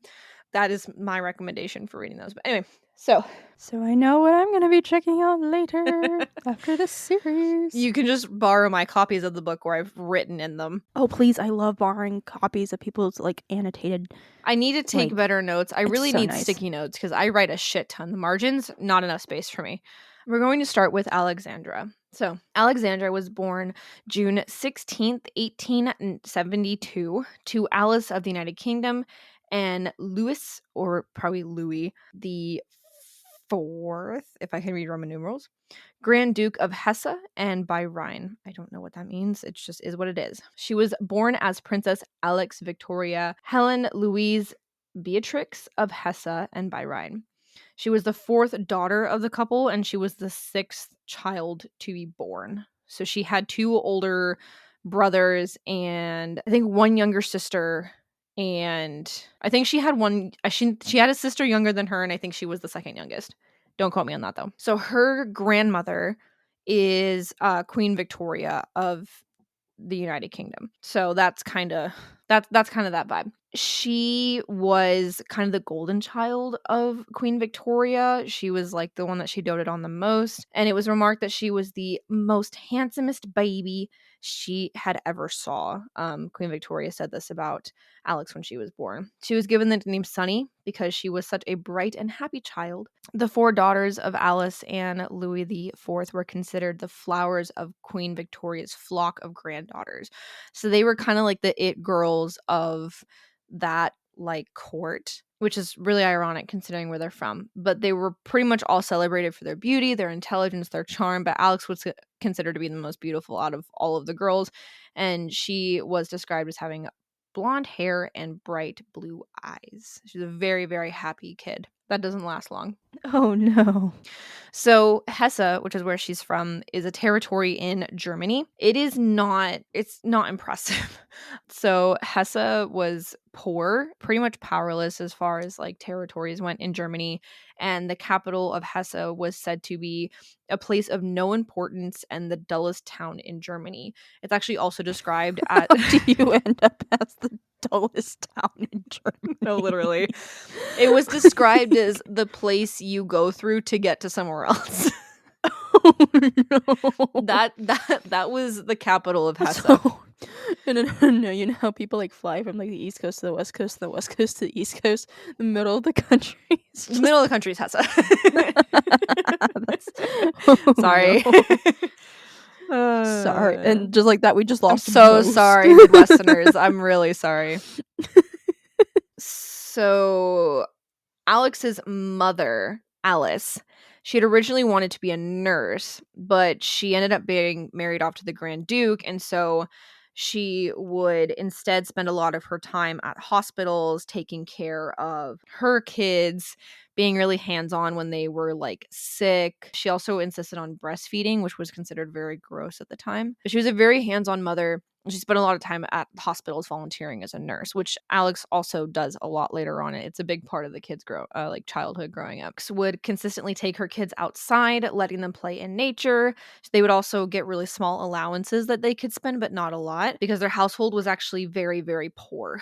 They were not ballin' by any means because they're like the dullest part of Germany. So, yay. Alex was raised in a very humble kind of lifestyle, and Victorian values of duty, modesty, hygiene, and sobriety were at the center of their upbringing. Alice taught her kids to be self-sufficient and did not spoil them at all. And she made them do normal cleaning tasks like cleaning their own rooms and making their beds. So this is not very common for grand duchesses. They tend to have people who do it for them. Probably not very good for the idea of like, you know, she's supposed to be a refined lady. She's like playing outside all the time and all this stuff, but whatever. So the same year that Alex was born, so again, this is 1872. The same year that Alex is born, her older brother, Freddie, began to show symptoms of hemophilia. Now, this illness, I think, it originated in Queen Victoria, and it spread to her kids. So it kind of made all of the kids in the family have like the carrier traits of hemophilia in the women, and then all of the men also had hemophilia. So Freddie started to show symptoms of hemophilia. And ironically enough, Alice's brother Leopold also suffered from hemophilia as well. His name's what? Leopold? I'm sorry. Why is that I'm funny? making fun of this man's name because it sounds so silly, but it. Leopold suffered from hemophilia, you ass. I'm sorry. All right. In May of the next year, Alex's older brother would actually die from internal bleeding, literally a year after he showed signs of hemophilia because he fell from a 20-foot window. Is it the? Oh, I remember you telling me about this dude. Yeah, just a reminder. At this time, I think Freddie's like 3. Like he's a baby, so I'm assuming he just fell out, like literally fell out the window. But yeah, he died of internal bleeding. Which I didn't realize how severe hemophilia was until I like looked into this. Like I understand it's bad, but I was just like, okay, but like I didn't process that like bruises were also bleeding internally, and I was like, oh, interesting. I remember you telling me about this kid, and I still think somebody pushed him out the window. I'm fully convinced someone pushed him out the window. After Freddie died, Alex's mother. Alex is named after Alice. When she is christened, which is something I bring up soon, but when she's christened, which I discovered is when you're baptized in the Christian church, she was given a Christian name. That full name at the beginning, that was her Christian name, but she was named Alex, Alix, because people in Germany could not pronounce Alice's name properly. So they named her Alexandra, shortened to Alex, with an IX because it'd be easier for the German language to pronounce. Aw. But when spoken, it sounds like Alice. It sounds like her mother's name. So that's why their names are so similar. Okay. Mm-hmm. So after Freddie died, Alice became really withdrawn from grief, did not spend a lot of time with her kids. Unfortunately, the older siblings were so much older than Alex that her mother started to withdraw. Her sisters were old enough that they weren't really close to Alex, just kind of like their older siblings kind of a situation. And also her older brother or brothers was preparing to take over for their father. So they were constantly in tutoring and classes. So she didn't really have anyone super close to her age except for her younger sister, Marie, who's called May. So they became really, really close playmates. They were like best friends. However, 5 years later, in November of 1878, an epidemic of diphtheria spread through Europe. So I think most of the children fell ill except for a couple of, one of the siblings was in a different country at the time. But for those who don't know, because I didn't know this, diphtheria is a bacterial infection of the throat. Typically, it is diagnosed by the presence of bacteria colonies at the top of the throat and mouth. It's like white at the back of the throat. The death rate is pretty low now, but it depends on the strand of bacteria that you get because that'll dictate the amount of exotoxins that it releases. So exotoxins is a toxin that the bacteria releases that basically latches onto your cells and like kills them. It goes in and disrupts like the synthesizing of DNA or like mRNA and stuff like that for like cell reproduction. I think depending on which strand you get is depending on which exotoxins you get. It would depend on how severe it is. So right now it's not that bad, but back then they actually didn't know what diphtheria was. I think until the next year, a year later, it was actually officially categorized. Oh, yikes. Yeah. The first person to fall ill was Victoria, who was the oldest. And then Alex got sick. And then the rest of the siblings got sick, excluding Ella, which is one of Alex's older sisters who was away in the United Kingdom at the time. On the 16th of November, Alex was 6 years old. Maria passed away from the illness. So her younger sister passed away, her only friend. And then not even a month later, Alice also passed away. The really sad part is that Alice did not tell any of her children that Maria had died. So none of the children knew that May died. I don't know if they found out after her mother died that May had died, but she tried to keep the news from the children as much as possible. I think they were probably isolated. And unfortunately, it was also Alice got sick and died right at the very end of all of her children recovering from diphtheria. So as they were getting better, she got sick and died. And she also nursed all of them to health. Now, the weird thing is she died on the 14th of December, which is ironically the 14-year anniversary of her father's death, of Queen Victoria's husband's death. Oh, okay. Isn't that weird? I don't like that. Like, to the day. Yeah, I don't like that. Okay. That feels a little spooky. Yeah, that happens a lot. So this death had a really big impact on Alex. Her mother and her literal best friend, May, were taken from her, and she was very close to her mother, so it really, really upset her. Literally within a month of each other, they were both gone. So that's pretty much all the support she had. Her father was consistently away doing things, so she didn't have him super close. She loved him very much, though. It doesn't seem like he was there much. And unfortunately, because it was a bacteria, like it's diphtheria, all of her items were taken away and burned to prevent her from getting sick. Again, because it is something that you can be reinfected with if you like get sick and then recover and then, so all of her toys, everything was taken away and burned. Oh God, so they don't even have... So anything that she could have been gifted from her siblings before they died or any possessions of theirs, they were probably all taken and burned. Unfortunately, because of how much older her siblings were, she wasn't really able to find much comfort in them anyway.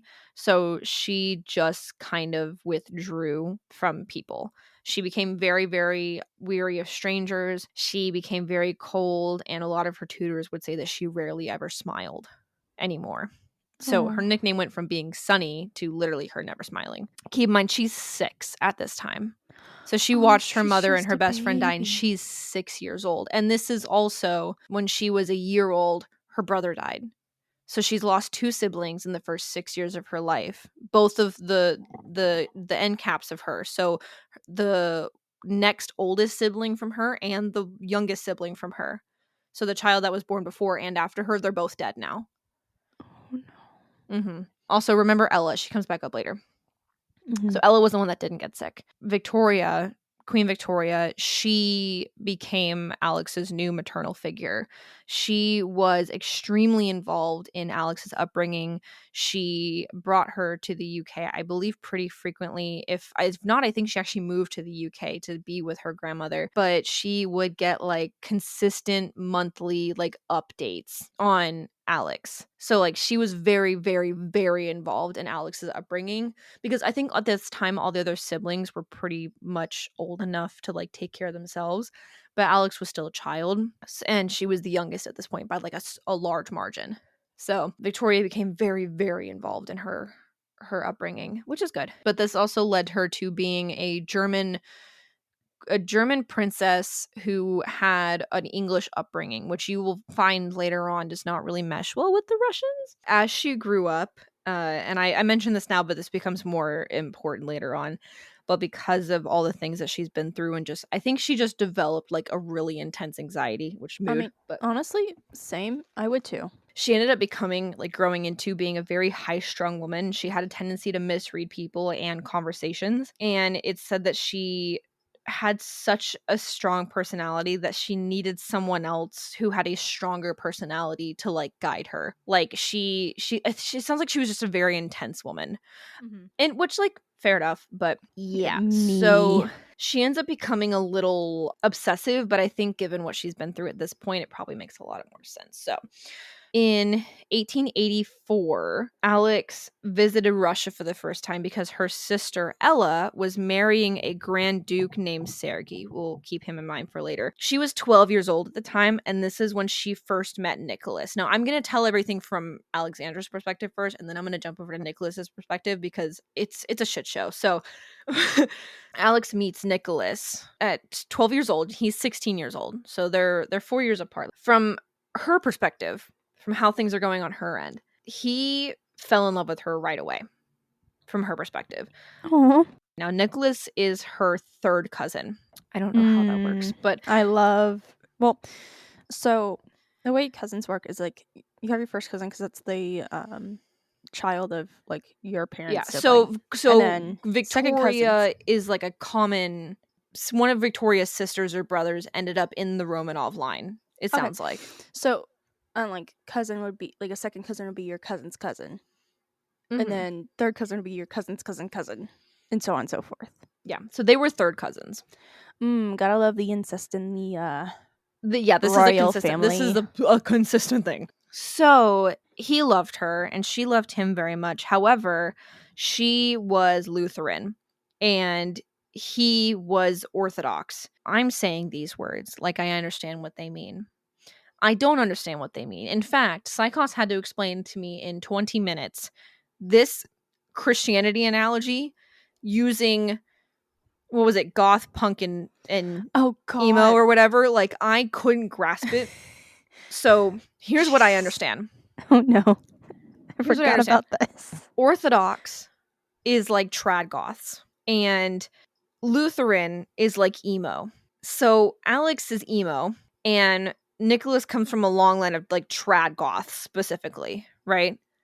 And she like swore to her father that she would never, ever, ever become anything other than emo. Like that's her thing, right? She won't do it. She's very, very, very strong. She actually doesn't understand a lot of like the Orthodox like principles. Like she thinks it's kind of ridiculous. So this caused them to like go back and forth for 5 fucking years. Oh jeez. Of him trying to convince her to change her faith to Orthodox because he wasn't allowed to marry someone who wasn't Orthodox. She wouldn't change from Lutheran. However, they did still secretly write to each other, and they would send letters back and forth through Ella. So when Ella would go to visit Alex, she would bring letters from Nikki. That was his nickname. And whenever she would come back to Russia, she would give Nikki letters from Alex. They nicknamed each other Pele 1 and Pele 2. I don't know which one's which, but that's what they were nicknamed for each other. Also, I'll get into this later, but they are like whores in their letters. I'll explain it later. Nicholas tried to like not let this like just harsh rejection really get to him. So in that 5-year time, he tried to entertain himself with other women. Now, this is from the perspective of the Romanov sisters. It's just kind of mentioned that he like tried to be interested in other women, but it didn't work. That's not the case, which is why I say I think it's good to read both things. But however, while he was off doing whatever the fuck he was doing, Alex helped her father in court in Hesse. So she would help him make like political decisions and shit like that. In March of 1892, her father, Louis, became very, very sick and very suddenly died. And this was absolutely horrible for her. So at this point in time, she has lost 2 siblings, her mother and now her father. 1892, she would be... I actually don't know. Oh, geez. But that's still so heartbreaking. How old would she be? 70. She'd be 20. So at 20 years old, her father died. Jeez. So oh my god, it's almost like I wrote it in my notes if I would just read the rest of my fucking sentence. The amount of times I've done that too. Alex's father dies very suddenly, and she does go back to the UK to spend some time with her grandmother to like mourn basically. However, she can't really grieve too much because she's 20 years old. She is at the prime of like her marital whatever, and he died in March, and marital courting time starts in the summer if we learned anything from Bridgerton, remember? Oh shit, you're right. Oh shit. So even though she's sitting here trying to grieve the loss of her father, all of the gossip, like tabloids, even like in the US, like in like the Boston Daily Globe, had like a lot of fucking opinions for some reason. They're gossiping all of the fucking time about this situation. Like they're talking about, oh my god, like she's 20 years old and the courting season's coming up and what's gonna happen and who's she gonna be with, and they like start shipping her with people. Isn't that crazy? Like legitimate shipping, or like yeah, like that. Here's the thing: this is consistent throughout all of this. Where like all of the kids, like once they become of age, like they get shipped with people. Like the tabloids and the media are like, oh my god, but like, did you see her with this guy? And she danced with this guy, and I think they would be cute with this couple. Like this is like talk of the town. They're like gossiping about who should be married to who. Isn't it fucking crazy? I want to be on AO3 during this time. I just have to know what like the AO3 version of this. I need it. Don't remind me of that at the very end of my notes. Oh god, remind me of that because I actually have a thing about that. God, the shipping wars must have been crazy. No, it's bad. It's bad. It's really bad. You can't ship them. There's not enough incest. No. Oh, okay, no. so I'll say it now. I'll say it now because I will forget it later on. When Nicholas abdicates, so he steps down from the throne, right? A little bit before their execution. Mm-hmm. The tabloids were actually posting comics of the daughters in like compromising situations. That's disgusting. Because and keep in mind, Anastasia's 14 years old at the time. That's Alexi is 13, 12? Yeah, I don't remember. Like Anastasia's young. I think she was 16 actually. But they're like still like younger. So like that's how far the tabloids are willing to go for this. So I hate that actually. It gets brought up. That's the worst thing you could have ever told me. I'm sorry. It's not the worst thing you're going to tell me, but so far that's pretty bad. Actually, the worst thing that I'm going to tell you has nothing to do with the Romanovs. Oh shit, really? But I heard it and I literally had to stop and be like, are you fucking kidding me? Yikes. It's about Sergei. Anyway, we'll come back to it. So, okay. In the midst of all this grief, Victoria is offered to marry Bertie's second son, Prince George. So I think Bertie is one of Queen Victoria's sons. So her second cousin? I don't know. No, just her cousin. Whatever. Bertie's second son, Prince George. Alex did not want to do this, but she doesn't want to marry anyone else because she literally just loves Nikki. That's like the only person that she wants to marry is Nicholas. But also she's the only daughter left of Alice who's not been married yet, and she's 20 years old. Yeah, because isn't that at that point in time, it's like, oh my god, she's going to be a spinster. Yeah, well, she's kind of in her prime, but once it's like 22-ish, like that's, if you're not married by 22, like it's kind of like a bad thing. Yeah. But like 20 is kind of like your prime, but they usually have an idea of who you're going to marry once you turn like 16. Like that's like fair. They've gossiped it out. But it comes up later with Olga. And to be fair, like her current situationship is trying to pressure her to become trad goth, and she doesn't want to become trad goth. No, she doesn't want to become it's a shit show, okay? So give me the tea. I am stuffing my face. Alex wants to marry Nikki. That's like all she wants to do, but Victoria's not comfortable with it because she doesn't trust Russia. And Russia doesn't trust England either. They don't like each other. I'm also going to go back and forth with the UK England thing. Just fucking bear with me on okay, England. I'm just going to use England because isn't that just the country? Just that one country? Yeah, England is because just the the UK is country. like Scotland, Ireland. The UK is like the series of like islands over there, and then Britain is that entire island that England is on. So, what else is on Britain? God, I want to say. Let me see. Just give me a second. I gotta look up. But England is the country because I don't want to. I like it's the UK because technically Queen Victoria rules over all of it, but doesn't like Scotland and Ireland not want to be part of that fucking shit show? Yep. There's another thing in there I'm forgetting. Wales. Wales is in there too. Wales is in there too. I don't want to piss off. I don't want to piss off the people who are like we're not part of the UK. So England is that one country. Okay, so the United Kingdom is all of it except for Ireland, and Ireland is very, very hands down not part of, like that's not us. Okay, so who's in the UK? Is it England, Scotland, and Wales? Who am I missing? It's England, Scotland, and Wales. Yeah, and then that's just it. That's it. Ireland is part of like the British Isles. It's part of Britain itself, but it's not part of the United Kingdom. And the United Kingdom. So Britain's the area, and then the UK is what's ruled over by the British Empire or whatever. So it's not including Ireland. And then England is the country that's on the same. Isn't it on the same island as Scotland, or is it Wales? It's Scotland. Okay. Wales is like across like across the English So I'm just going to call it England because I don't think Scotland wants to be part of the UK. No. Okay, so I'm just going to call it England out of respect for the Scottish people. Respect for you. I'm respecting you doing this. Thank you. You're so welcome. Anyway, so Victoria did not trust Russia like at all and felt that the Russian government was very, very unstable. She also felt like it was a dangerous throne for Alex to sit on. Interesting how that keeps happening. However, it's Ella almost like something bad's gonna happen. Sorry. This comes up multiple times. Ella was working super, super hard to set her sister up with Nicholas. Later on, however, she would try really hard to like be Orthodox. Ella had converted over to Orthodox when she married. Supposedly her and her husband, Sergei, I'm assuming this is the right Ella. There's like, okay, first of all, the Romanov family uses the same 3 names. Michael, Nicholas, Maria. I don't know why. There's like 50 million fucking whatever. So you gotta bear with me, okay? Because like literally there was one point where I'm like, there was like a one point in the book where like Maria was writing a message to Maria about something Maria said, and they're all 3 different women. So just bear with me. You just gotta be like, oh, Maria, which one?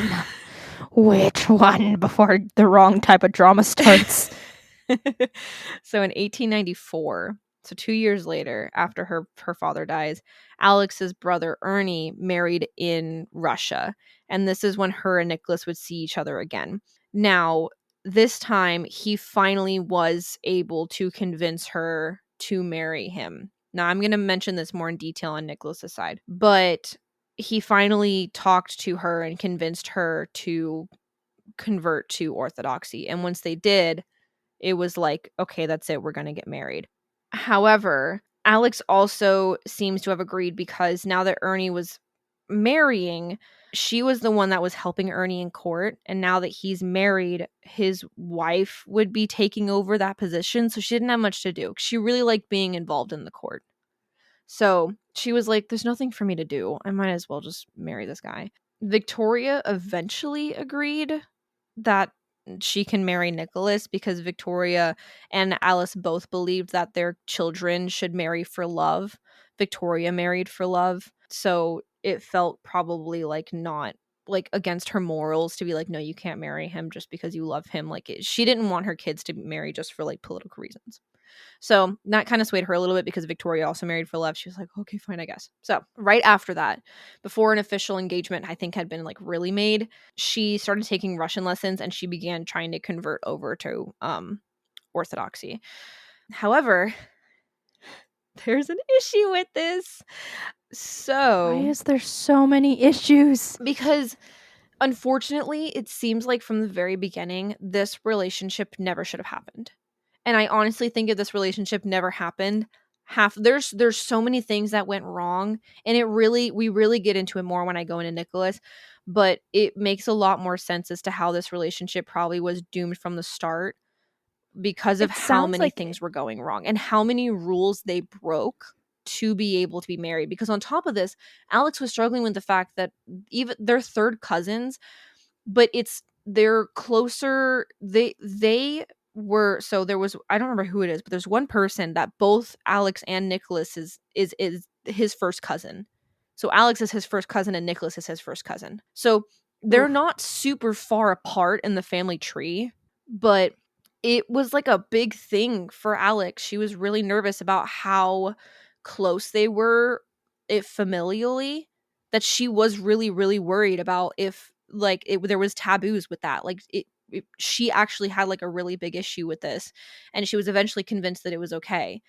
But like even just the fact that they're getting married is a situation, on top of there's so many rules that are being broken. So, and again, I get more into it with Nicholas, but neither of the families wanted this marriage to happen. It took a long time, and it took two families, specifically Queen Victoria and Alexander III. It took both of them pretty much disregarding their like political standing with certain things for these two to even agree to be able to marry. And then the actual marriage itself was a shit show. Like, the circumstances in which they got married were so chaotic that you pretty much knew immediately that it was going to fail. Yeah, it sounds like had this marriage not happened, we wouldn't be talking. We Like wouldn't. We literally we wouldn't. wouldn't be here We today. wouldn't. Like we wouldn't be here discussing this We today. wouldn't. So, hang on, I just ate a pretzel. It wouldn't. Crunch, crunch. Okay, so here's the issue with this. So, Alex suffered from sciatica. Really, really, really intense sciatica. There were many days, and even since she was younger, she couldn't walk. She also had issues with inflammation of the ear, nervous headaches and migraines, poor circulation. There were days when she couldn't make it out of bed. A lot of the times later on in life, she had to be wheeled around in like a bath chair, like a wheelchair basically. She could not get up. She was very, very, very sick. So the other thing is that a really big rule in the Russian like family, the Romanov family, is that you can't marry people who are sick, you know? So like had she had which I don't think hemophilia is a feminine. Like I don't think women get hemophilia. I think it's a male thing. But like had she been sick with some like more outward disease, they wouldn't have been allowed to be married. But ironically, her sickness was something that could kind of be covered up by just feigning that it was stress. And that's what Victoria did a lot. Is she was like, "Oh, I think she actually like telegrammed Nikki or called Nikki and was like, "Hey, your wife is just so stressed and sick from the marriage and like the still grieving her father and all this stuff that it's making her faint. Like it's making her sick." And that's how they were able to disguise her sciatica so that the family would allow her to marry, because Nicholas's mother did not like Alex at all. I think they were trying to keep it from her a little bit because she wasn't the one that approved him being able to marry Alex. It was actually Alexander that did that, which is his father. Anyway, we'll get into it with Nicholas. So, but yeah, Victoria was like convinced that it was like from the stress of all the marriage. They, because of all of the issues that she was having, she actually went to a hot spring, and I looked this place up. So she went to the Sulphur Hot Springs in Harrogate, Harrogate. I am so pronouncing that wrong, and I'm so sorry for anyone who knows that place. But she was sent to these sulfur springs to like help with her sciatica, and she went under a false name, but she, like, it was pretty obvious the moment people saw her, they knew who she was. So people would actually like go down to the hot springs and like gawk at her and like Really? That's awful. they would like watch her and like stand in the corner and whisper about her and be like, "Oh my god, like she's sick," because she was wheeled to the sulfur spring. She couldn't walk because she was so sick because she had sciatica. God, that's like somebody sitting in the corner of the hospital room where I was staying whenever I had the migraine. and like pointing and whispering. Yeah, literally. Yeah, But they did that awful. every day. There's actually letters from her to Nicholas being like, they just fucking stare at me. I want to like stick my tongue out at him. Like, she wrote that down. I mean, honestly, you should. Like, if they're gonna sit there and like gawk at you and you're gonna become like their future queen, all you gotta do is go, I know. So she was staying at a house on the property, and she ended up becoming really close with the staff and the host that was taking care of her while she was at the spring. She was incredibly informal with them, and it actually threw them off because she's a grand duchess, or she's a princess, but she's a duchess. So she was said to talk really casually with the staff. She would sing a lot. She would startle the staff by coming in and helping them make her own bed. And she would also join them in the kitchen, chatting and talking with them, and also helping her take care of the babies. She actually became so close to the host that when the host's babies were christened, it was a boy and a girl.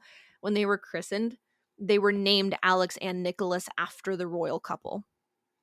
Aww. And they were the kids' like godparents, basically. Aww, that's so cute. So anyway, there was a lot of gossip because of Alex's visit to the Sulphur Springs that she was like medically ill, and England actually had to put out an official statement saying that she did not have any medical issues at all. But everyone was worried that the engagement would be broken off because of the rule in Russia that you can't marry someone who's sick. That's so heartbreaking. Yeah, it was not great. Like, imagine you not being able to marry me because I'm sick. I know. I'm skimming over a lot of the politics here, but eventually Alex and Nicholas would be scheduled to marry in the spring of 1895. So, unfortunately, that just would not be the case. Actually, to show you how early that is, they were supposed to be married in 1895.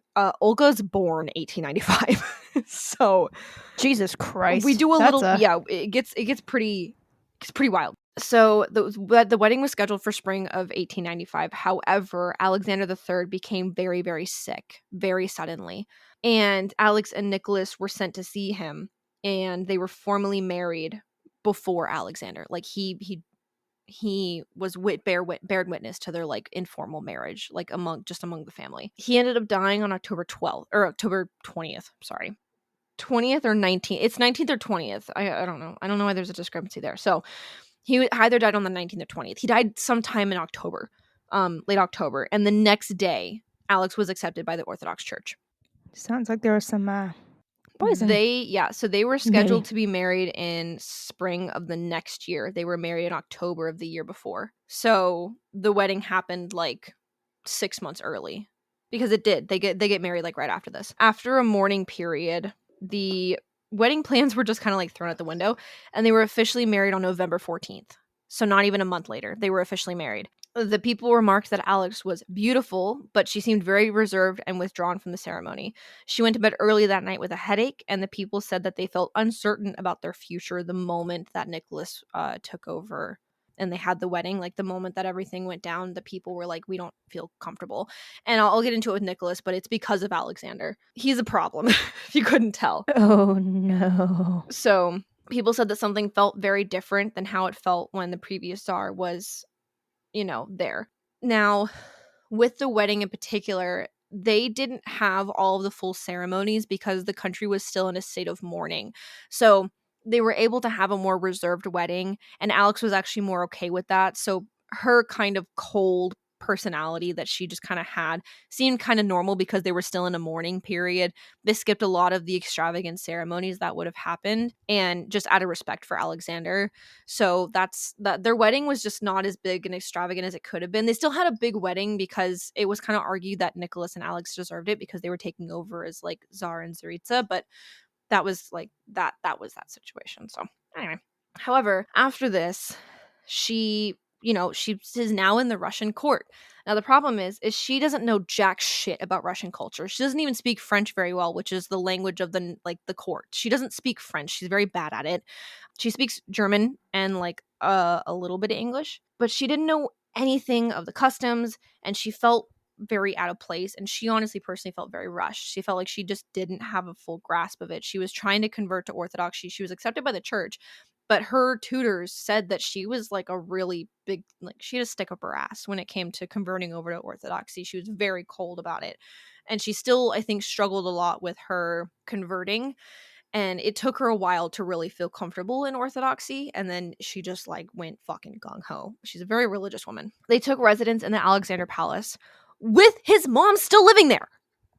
They're living with the mother-in-law. Isn't that bonkers? No, thank you. Right? So I don't like that.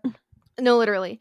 She was super uncertain of Russia, and Russia was very weary of her because she's an English-German woman. So they were very, very, like, kind of cold to her, and she was cold to them. So she spent a lot of her time, like, shut up in the in the house. She really didn't leave much. The court was also really, like, they judged her for a lot of reasons. One, her bad French, but also they were kind of mad at her because Maria, who was Nicholas's mother, she took Maria's place in the court, and Maria was great at what she did. And so they felt upset that Maria had been kicked out of her spot in court. Now, this is kind of something that happens a lot, but Maria and Alex, like, they kind of went at it like a lot. They were like consistently backhanded talking to each other. Maria would openly insult Alex at dinner. She didn't send her any jewels or pass on any heirlooms of her side of the family when Alex took over. She sent a gift and like congratulations when Nicholas told his mom that they were getting engaged. And actually Nicholas himself was very surprised that Maria responded so happily about it. But then after they got married, Maria was just kind of like, yeah, fuck you. Oh, jeez. They really said, oh, this is nice. And then, no, never mind. Another thing that was a really big issue for Alex is it seems like she was a little bit of a germaphobe. So she did not like being touched, it seems. And a common thing that it sounds like happens is whenever people greet a Tsar or Tsaritsa, they kiss their hands. That's like a sign of respect. Whenever people went to go touch her, she would physically recoil. I mean, that's like normal for like all royalty from what I've gathered, from what I've seen at least. But I don't think it's normal in England. I'm not sure. I don't see that happen a lot. I see a lot of bowing, but I don't see a lot of like the kissing of the hands unless it's someone who's like personal to the throne. But that was like a common thing to happen with just like regular people. But you also have to remember that Alex's mother and sister both died of diphtheria, which is able to be contracted by, I think, physical contact. Yeah, like given how she like how many people she lost at a very early age from a sickness, it's not surprising. I'm surprised that she's like this. I'm actually surprised it's not more intense. It gets worse. It's kind of weird. Okay. Okay. How does it get worse? It like in life, it gets worse. Oh, okay, got it. So, were you gonna say something? I was actually like there's like a connection between her and Adolfo. Like they were like physical touch, like on the hands. Like if you were just meeting somebody, like you had to be like kind of close in order for like that casual like physical touch to be a thing. So, but I think it's like. But I think it's for two separate reasons. Like, he grew up, like, surrounded by filth and stuff. Like, there wasn't, like, any history of disease. Yeah. But, like, her was, like, more diseased and more, like... Yeah. Germaphobe, yay. So, after she moved into the Alexander Palace, she began decorating their area that they had taken over. But unfortunately, since she was raised in England, she had a lot of Victorian taste, which was considered very, very, very ugly to the Russian people. And I don't know what the color mauve is, or mauve or whatever, but apparently it was her favorite fucking color. So she decorated everything that fucking color. Do you know what color that is? I'm looking it up now. Okay. It's like a purplish, pinkish color. She loved that color. So everything was that fucking color. She decorated the house very like English style, and everyone found it very ugly. So it's me. I am the maximalist in this relationship. I need knickknacks. I need things. Mood. Now here's the thing. Now they're married, which means now Alex has one responsibility: to have a son. That's literally her only job. So, given what I already know previously, she needs a new job. Yes. So right after they got married, and since the court was being a pain in the ass to handle, she literally just focused on trying to have a son, which means she just fucked Nicholas a lot. I'm sorry, I don't want to say it anyway. Soon after this, she would that usually happens whenever you're trying to make a baby. Shut up. Side tangent here. I don't like it when people announce that they're trying for a baby. I knew you were gonna mention this. Nobody needs to know. Hey, we're fucking like all the time. We're fucking all the time, and we're not using protection, and it's gross, right? Like you, like disgusting. In conversation, it probably like flies under the radar, and then afterwards, you're just like, ew. like when the moment you're like, oh my gosh, congratulations, I hope it goes well, and then like afterwards you're just like, oh, wait a minute, Yeah. So I didn't need to know all of that. So not long after their wedding, she would be bedridden with morning sickness. So Nicholas would leave in the morning for work, and then he would come back in the afternoon and evening to like spend time with her. And there was a lot of pressure on her to have a son. It's literally her only fucking job. There's also more pressure on her because other people in the Romanov family, and I say Romanov very loosely, it's like just the whole entirety of like everyone. Most of the people in their circle were either on their first or second son at this point. So they were having like sons were being born all over the family. And also a lot of the previous, specifically Romanov line, tended to have multiple sons. That was a common thing. Yeah, They would have a lot of sons. So which is hilarious because everybody would be like, oh my gosh, so it's her fault. No, it's his fault. It's his fault. He's the one that carries the genes to determine the fucking gender. At some point, gender is a construct. Gender is a construct. At some point during this like whole shit show, I don't know at one point he would begin leaving, but they would consistently write, like just throughout their life, they would write really raunchy notes to each other. They had nicknames for their respective private parts, and he would basically write her being like, hey, tell your lady bits that my man bits miss her so much. Like, that's the conversation. I'm sorry, girl, what? I'm not even kidding. Bitch, what? That's okay. But also, it was noted that Nicholas was very shy. So he would write these and then immediately get like, you know, in like anime, when someone said something and they just like put their hands at the, like, it's like that really over dramatic like Deku face of like, oh my god, like that. That's like, he would get super bashful. So he would say like some really dirty shit and then be like, oh my god, I can't believe I just said that. Oh my god, shut the fuck up. I hate those kinds he of would people. write it out too in letters. He'd be like, oh. and then Alex would be like, oh, it's so cute that you get so shy after saying the dirtiest shit. I hate people like that. I genuinely do. Like, dude, shut the fuck up.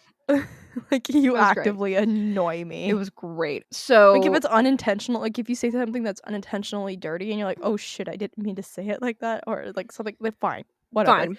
But if you're actively like sexting somebody, essentially sexting, settering, whatever, sex lettering. But it's just, okay. We move on. So they officially get married in November of 1894. 1895, November 2nd, Olga is born. I'm not going to go too hard into this because I'll bring it up with Olga, but her birth was like a blessing, but also it just wasn't it.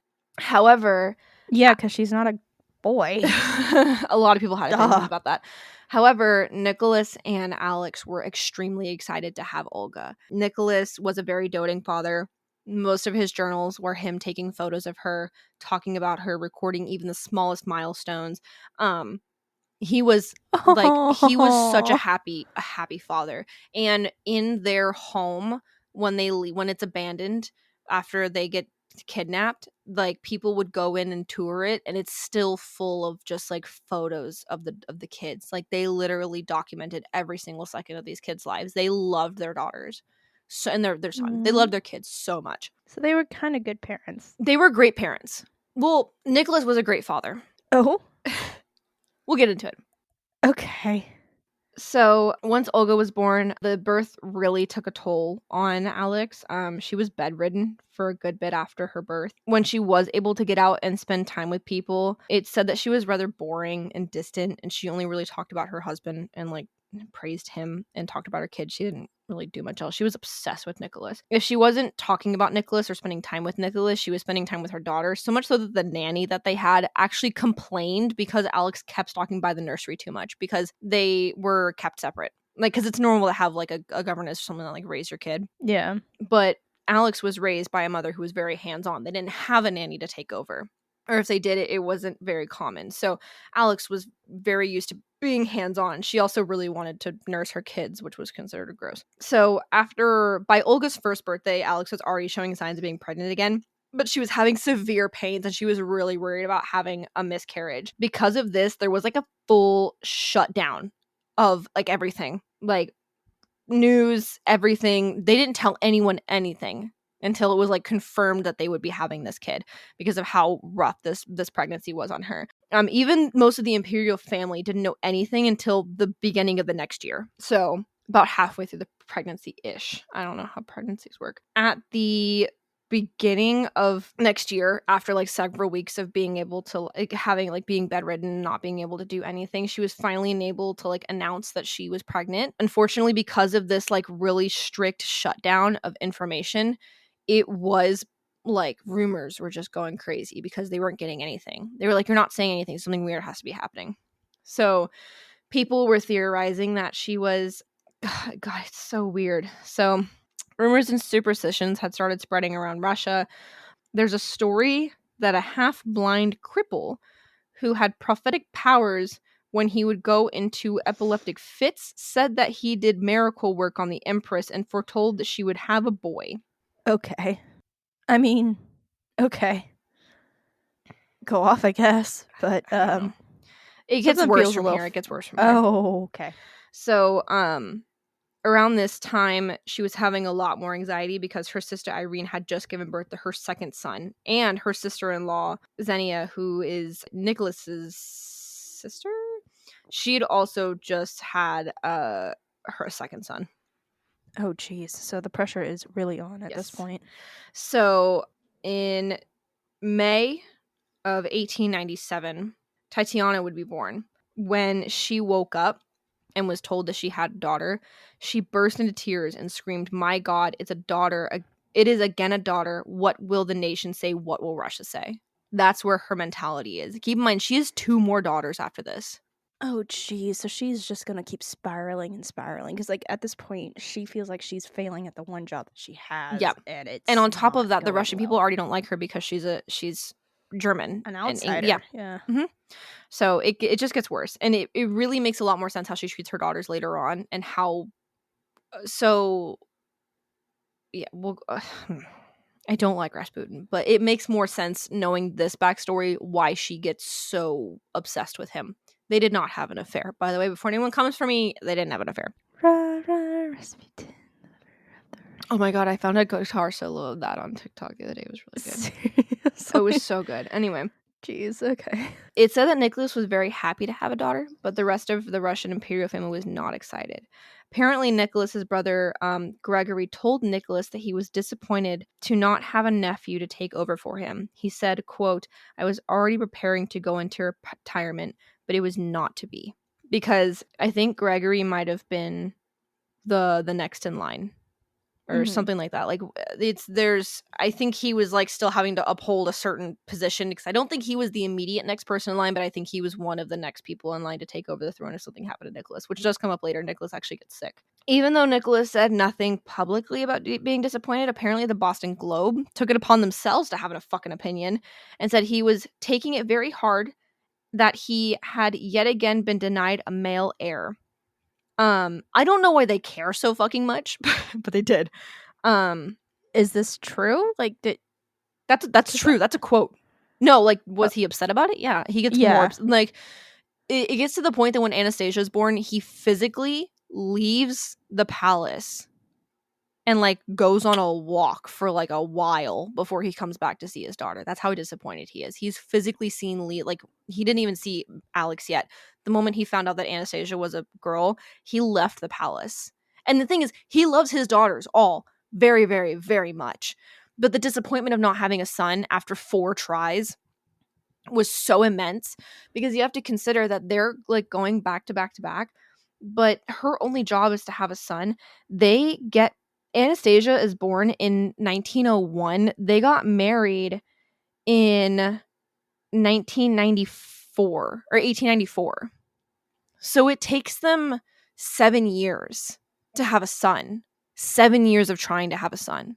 And they are pretty much having these kids back to back to back. There's a gap a little bit. I think there's a 2-year gap between Tatiana and Maria. And then there's another 2-year gap between Maria and Anastasia, but you also have to consider all of the stress that they're under. And then there's a 3-year gap between Anastasia and Alexei. So it took them 10 years to have a son. They had 5 kids. It took them 10 years to have a son. And then once they had the son, it we'll get went there. downhill. We'll get there. However, after the pregnancy, she recovered a lot better from Tatiana's pregnancy. So we're going to pause Alex. We're going to jump to Nicholas. So I'm actually going to go a little bit into Alexander, which is his father. So Alexander III and Maria. That's his parents. I'm going to go a little bit into them. I went a little bit into Alice. But it's going to make a lot more sense for how Russia reacts to Maria, or reacts to Nicholas and Alex, if you understand more about the parents. So Alexander III was nicknamed the Colossus. He was known to sport plain clothing, boots and blouses, and a full beard. His party tricks consisted of showing off his strength with the pot belly to match it. He was a big party animal. He also dressed very casually. Dude. I think he dressed like a typical Russian guy. He was like the definition of a hardy Russian guy. He had a very harsh personality. He was very, very strict, and he really pushed foreign policy, which I don't know what the fuck that means, but someone will know. But Minnie, which is his wife Maria, is what they called her, Minnie. She loved ceremonies. She had a radiant smile. She adored the finer things in life, like dresses, diamonds, and parties. He didn't like parties that much, but he would attend. But she was a big dancer. She loved going out. She loved being out. It was very different than what you see with Nicholas and Alexandria. Mm-hmm. Both of them were known to flirt with other people, but they were very, very faithful and loyal to each other. So they had that comfortableness in their marriage that they loved each other very, very much. They were very, very comfortable with each other to the point that they were like okay flirting with other people because they were like, we're not going to sleep with you. The Emperor Alexander was known to horseplay with his kids. He loved being outside and playing in nature. He spent a lot of time outdoors, and he taught his kids a lot about the outdoors. He really liked having them be out and in nature and like coming into themselves in nature. He also said that playing with his kids and being around his kids was kind of a mental reset, and it was one of the few times that he was able to relax. Aww. However, the Tsar was a bit of a drinker. But he was careful about when he drank. Yeah, but he was very careful when he drank. So he didn't drink in the morning or the afternoon when he was making political decisions. He would only drink at night, only with his buddies. So he would only drink when he didn't have to do anything too serious when it came to like the government. However, at night, so he would be kind of serious during the day, and then at night when he was hanging around with his buddies, he would be very, very playful, to the point that one of his favorite things to do was spray his friends with water guns. He would sometimes get so drunk that he would fall down onto his back. He would wave his limbs around kind of like a stranded turtle, like on his back, just kind of like wiggling, or a bug. And it said that he would grab onto the legs of anyone who would pass him trying to get back up. Honestly, me.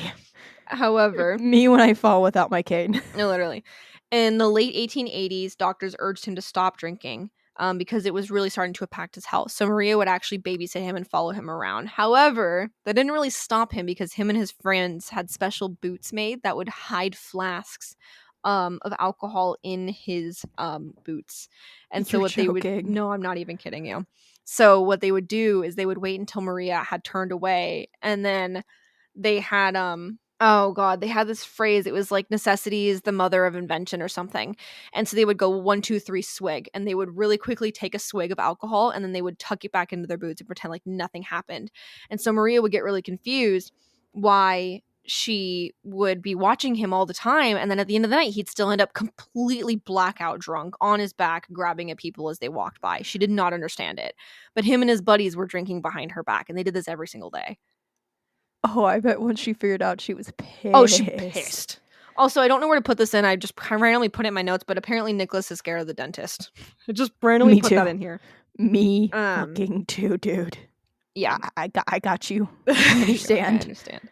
Nicholas, he was born May 18th of 1868. He was the oldest of 5 siblings. His younger siblings were George, Xenia, Michael, and Olga. So he has a younger sister, Olga, which I don't want to talk about it.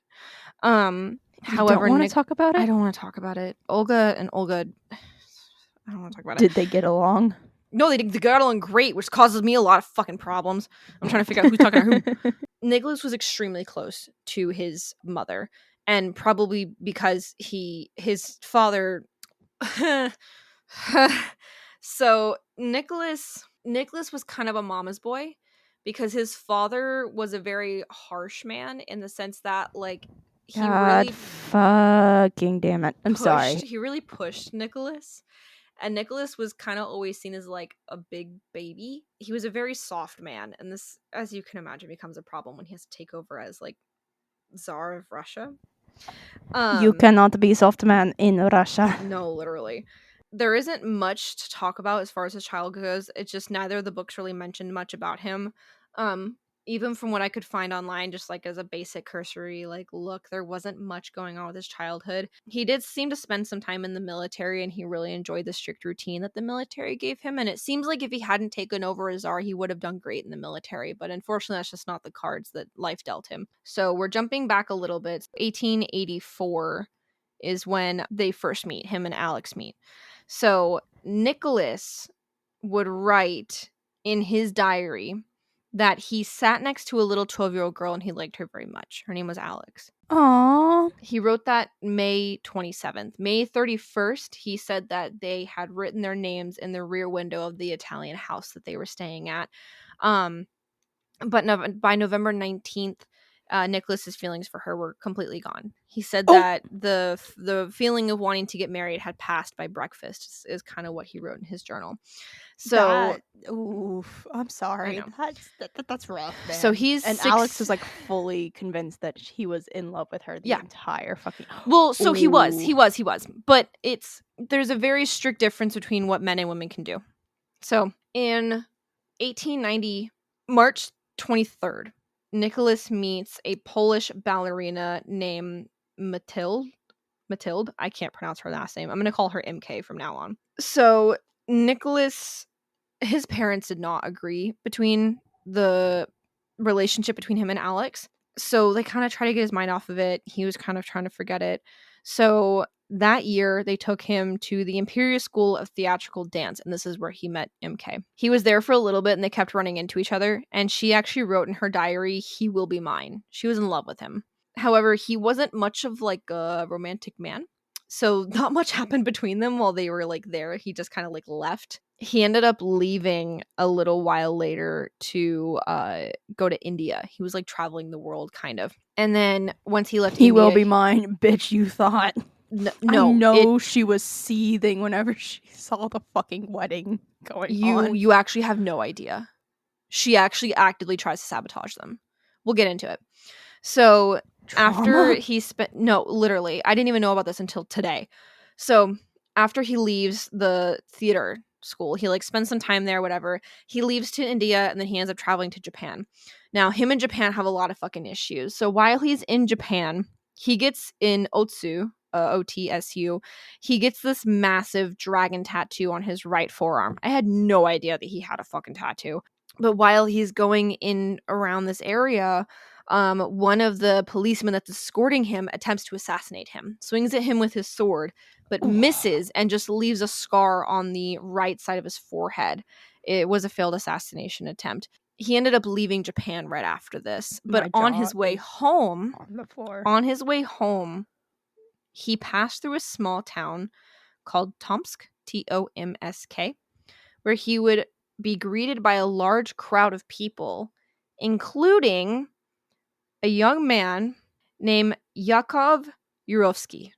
This name does not sound familiar to me. He would be the man who reads their death sentencing in the basement and gives the signal for the firing squad to kill the Romanovs. No, are you serious? 28 years. Something like that, yeah. 28 years later. Oh, shit. That little boy would order the execution of Nicholas II and his family. Mm-hmm. I'm speechless. Jaw on the floor. I know. So when he came back home, he met back up with Mathilde. However, he a little bit after that, he would write in his diary that he was still in love with Alex, but he was also in love with his little K, is what he called her. Now, it's mentioned in the book that it's platonic, but it's obviously not. Afterwards, him and his cousin Sandro would visit the ballet so often that his parents were like pissed off. They were like, "You keep leaving You're not writing to us. Like, what the fuck's going on? You're not sending a telegram, nothing. Like, that's how often he was going to visit her. Later on in 1893, so he starts having this affair with her in 1890. It's an affair, but, 1890, he starts seeing her. 1893, so they're together for 3 years at this point. He finally loses her virginity to her. Do you want to take a wild fucking guess how old this guy is? How old is he? He's 24. Oh, God. Finally loses his virginity to her. He basically just like hung out with her, and he wrote in his journal, he was like, my hands are still shaking. So like he literally like had sex with her and then immediately was like, I have to write this down. Oh, God, that's disgusting, actually. I think I hate men. I think I hate men. So he would just party like non-fucking stop. He would go on these like 4-day binges is what they were called, I think, where he would just like sleep with her for like 4 days nonstop and just like drink and like go party and go ham, right? But he's 24 years old. He's still playing hide and seek. Like, he's acting like a boy. And he's actually described as like a man child, or like a half boy, half man, because he's very, very naive. He's very, very young acting. He's not acting like a 24-year-old man. And this is kind of a consistent thing, is people really look down on him for this. After he loses his virginity, and when I say after, I mean like after. He loses his virginity to her January 25th of 1893. He wrote, oh God. He wrote it down. He was like, well, he dates all of his journals. He's like, No. Listen to this. Oh, okay. So this is 1893. They get married in 1894. Oh, shit. So he loses his virginity to her. But then, remember, courting season's coming back up this summer. So all the people that got courted last summer are now getting married this summer. So he spends the entire summer running around Europe to all these different weddings. And while he's there, he's looking for Alex. He's hoping she'll be there. He wrote in his diary that he was surprised that he could love 2 people at once, because he still loved his little Kay, but he also still loved Alex. And he was very alarmed by this. Bro, you have 2 hands. Also, when they met the first time, Alex was under the impression that Nicholas loved her right away, but Nicholas would actually remark later that Alex was pretty, but he liked Ella better. And Ella was the one getting married to Sergei. Oh, no. It gets worse. Oh, God. So he's still looking for Alex. He's still writing to her. This is that 5-year gap. He's still writing to her all the time. Alex and him, at this point, they're sending those letters back and forth through Ella, while he's in the middle of having a 3-year affair with MK that no one knows about, except for like his parents and his cousin. He's still pressuring Alex to convert to Orthodox, to marry him, while he's still sleeping with MK. Alexander allows Nicholas to explore his feelings for Alex because his mother was a princess of Hesse. Oh. So he's like, sure, go off, I guess. Like, go ahead. But Alexander is the one that allows this. And you have to remember, Queen Victoria also allowed Alex to explore her feelings for Nicholas because Alex is her granddaughter and Victoria married for love. So Victoria and Alexander both went against the political side of it because their emotional side said this is something that's okay. Imagine what would have happened if everybody just put their foot down and said no. I know. Do you think like Russia would be the way it is today if everybody just said no? No, I really don't. Because had Alexander, it's so people who study this talk about how Alexander was the one who, like, so he dies in a little bit. He literally dies in like 2 bullet points. He dies. And by the time that Nicholas was executed, Alexander would have only been in his 60s. And, people wonder, like, would he have reacted differently? Because the problem is that the revolution starts building momentum the moment Nicholas takes over. He actively continues to suppress the rebellion up until he literally can't ignore it anymore. And the rebellion kind of started because I think of this unease. But I don't think Alexander was getting a lot of the flack for it. Or I don't remember if Alexander was getting a lot of the hits for the rebellion the same way the revolution. So people wonder, would it be different? But I don't know. Would Alexander have acted differently than Nicholas would when it came to the rebellion? Because Nicholas was trying to act how his father was, but unfortunately Nicholas took his powers a little bit too far. And I get into it once he takes over as Tsar. But this whole situation was doomed from the start. They had 4 daughters before they had a son. They got introduced to Rasputin. They were originally going to agree to a different type of government, and Nicholas turned it down. They were trying to instill a dictatorship. And I get into it later on, but they were trying to instill a dictatorship, but this one guy that Nicholas had in his council didn't want to push for that. He pushed for a constitution instead. And when Nicholas tried to push for a dictatorship, the guy that he wanted to refused it. And so they ended up with a constitution that kind of gave the people what they wanted. But Nicholas did something really stupid, and it ended up getting him a lot of mistrust with people. I don't think Alexander would have made that same mistake. So from the get-go, Nicholas wasn't prepared to take over as Tsar. Alexander didn't train him very well. On his deathbed, Alexander was asked if he had prepared his son for it, and Alexander said that Nicholas knew everything that he needed to. Alex did not prepare Nicholas to take over as Tsar. Nicholas literally, once his father died, was like, what's going to happen to me? What's going to happen to Russia? And everyone's like, dude, you're taking over as the fucking Tsar. And everyone was like, oh, it's normal for, the person that's about to take over to be guilty and nervous. The guy who first took over, Michael the First, I think, he literally stopped the ride back to the capital to be crowned emperor of Russia 3 times because he was having panic attacks, because he was like a farm boy, not a farm boy, but he was like a lower class kind of person.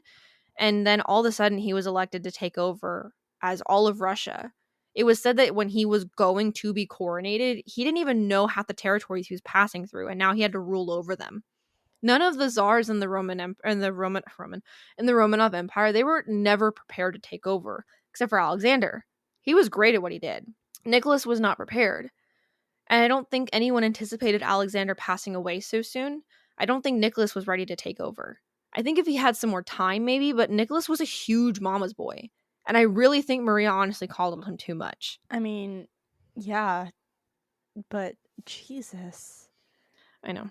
Anyway, so Nicholas is still trying to pressure Alexandria to convert while he's still having an affair with MK, right? He's going to see her all of the fucking time. So oh God. So Alexandra, I know.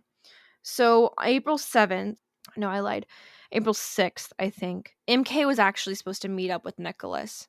Nicholas ended up sending her a letter saying, hey, I can't come see you. My dad's dying.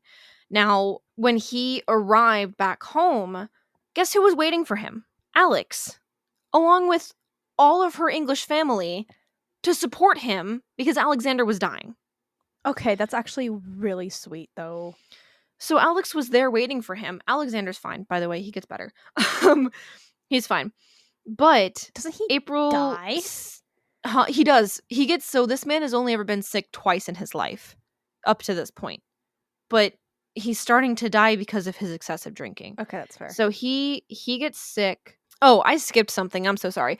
So Sergei, he is married to Ella. So Sergei writes to Nicholas. Sergei and Ella are orchestrating letters back and forth for Nicholas and Alex, and they were actually setting up times for them to meet. Nicholas would actually invite Alex out to Russia and then be cold to her. And Sergei was so pissed about it, he wrote Nicholas, dude, what the fuck? Me and Ella have been doing all of this work to try and get you two together. And the moment that Alex shows up in Russia, you decide to be an asshole about it. He was like, stop talking to me and my wife about this, if you're not going to follow through. That's how often Nicholas was flip-flopping between wanting to be with Alex and not wanting to be with Alex. But she didn't see any of that. Sergei and Ella did because they were the ones that were orchestrating everything. But they were pissed. And that was the first time he did it. He kept doing it. I would be too. If you're going to keep... dude, can't have your cake and eat it too, my guy. You can't do that. I know. So in January of 1894 is when he gets called back to home because Alexander's sick. He gets better, but shit happens. So April 7th of 1894, probably around that time that she returns for a wedding, Nicholas and Alexandra sit down, and after a very long conversation, she agrees to convert to Orthodox. However, what ended up happening was the day before, Ella pressured Alexandra into being willing to convert. Nicholas and Alexandra talked for like 5 to 8 hours, like in the morning. And when they were done talking, Nicholas came out excited. Alexandra was sobbing because she swore to her father that she would never convert to anything other than Lutheran, and her father's dead. So her father's dying wish was that she would stay Lutheran. She just agreed to be Orthodox to be able to marry Nicholas. So she's betrayed her father to marry Nicholas. After 5, I think it's like 5 or 8 hours, something like that. Like, they were talking for hours. So it was hours of being pressured to do this.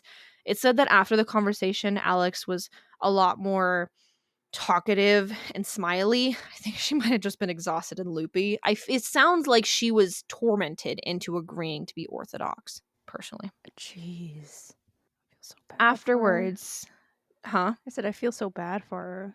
I know. April 10th, Nicholas wrote to his mother saying that, Alex agreed to be Orthodox, we can marry. And she responded very excitedly, sending jewels and eggs, Fabergé eggs, which is something that actually Alexander gifted his wife a lot. He had specially made Fabergé eggs for her. That was like a thing. She even asked what kind of jewelry Alex liked. Nicholas was very shocked to receive this letter, and he even responded saying that he was surprised that his mom was okay with it because he thought that she hated Alex. After the engagement was announced, however, MK was not pleased. So Nicholas borrowed money from his brother and his cousin to buy her a house. Now, he used 400,000 rubles, which was 4,320 USD back then, Oh, which God. equates to $154,925.75 USD today. Jeez. So that is how much money he bought her a house to be able to be like, we need to stop this affair. However, she did not like that and planned on taking revenge. After the agreed engagement, after all that, they went to spend time with Alex's family in England. Now, they were on an island, just like chilling and hanging out. And while they were there, Alex started receiving anonymous letters detailing in deep detail the affair that Nicholas was having with MK, or the affair they had.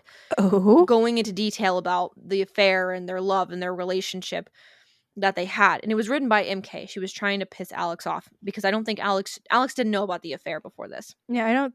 Oh, God. So Alex asked him directly, was like, what the fuck is this? And Nicholas was like, all of this is true. And he's like, this is what happened. Like, that's true. And Alex was like, okay, well, it's the past. Because technically they weren't together. They were talking, and she loved him very, very, very much. But I don't think it's that surprising, honestly, given everything that's what happened.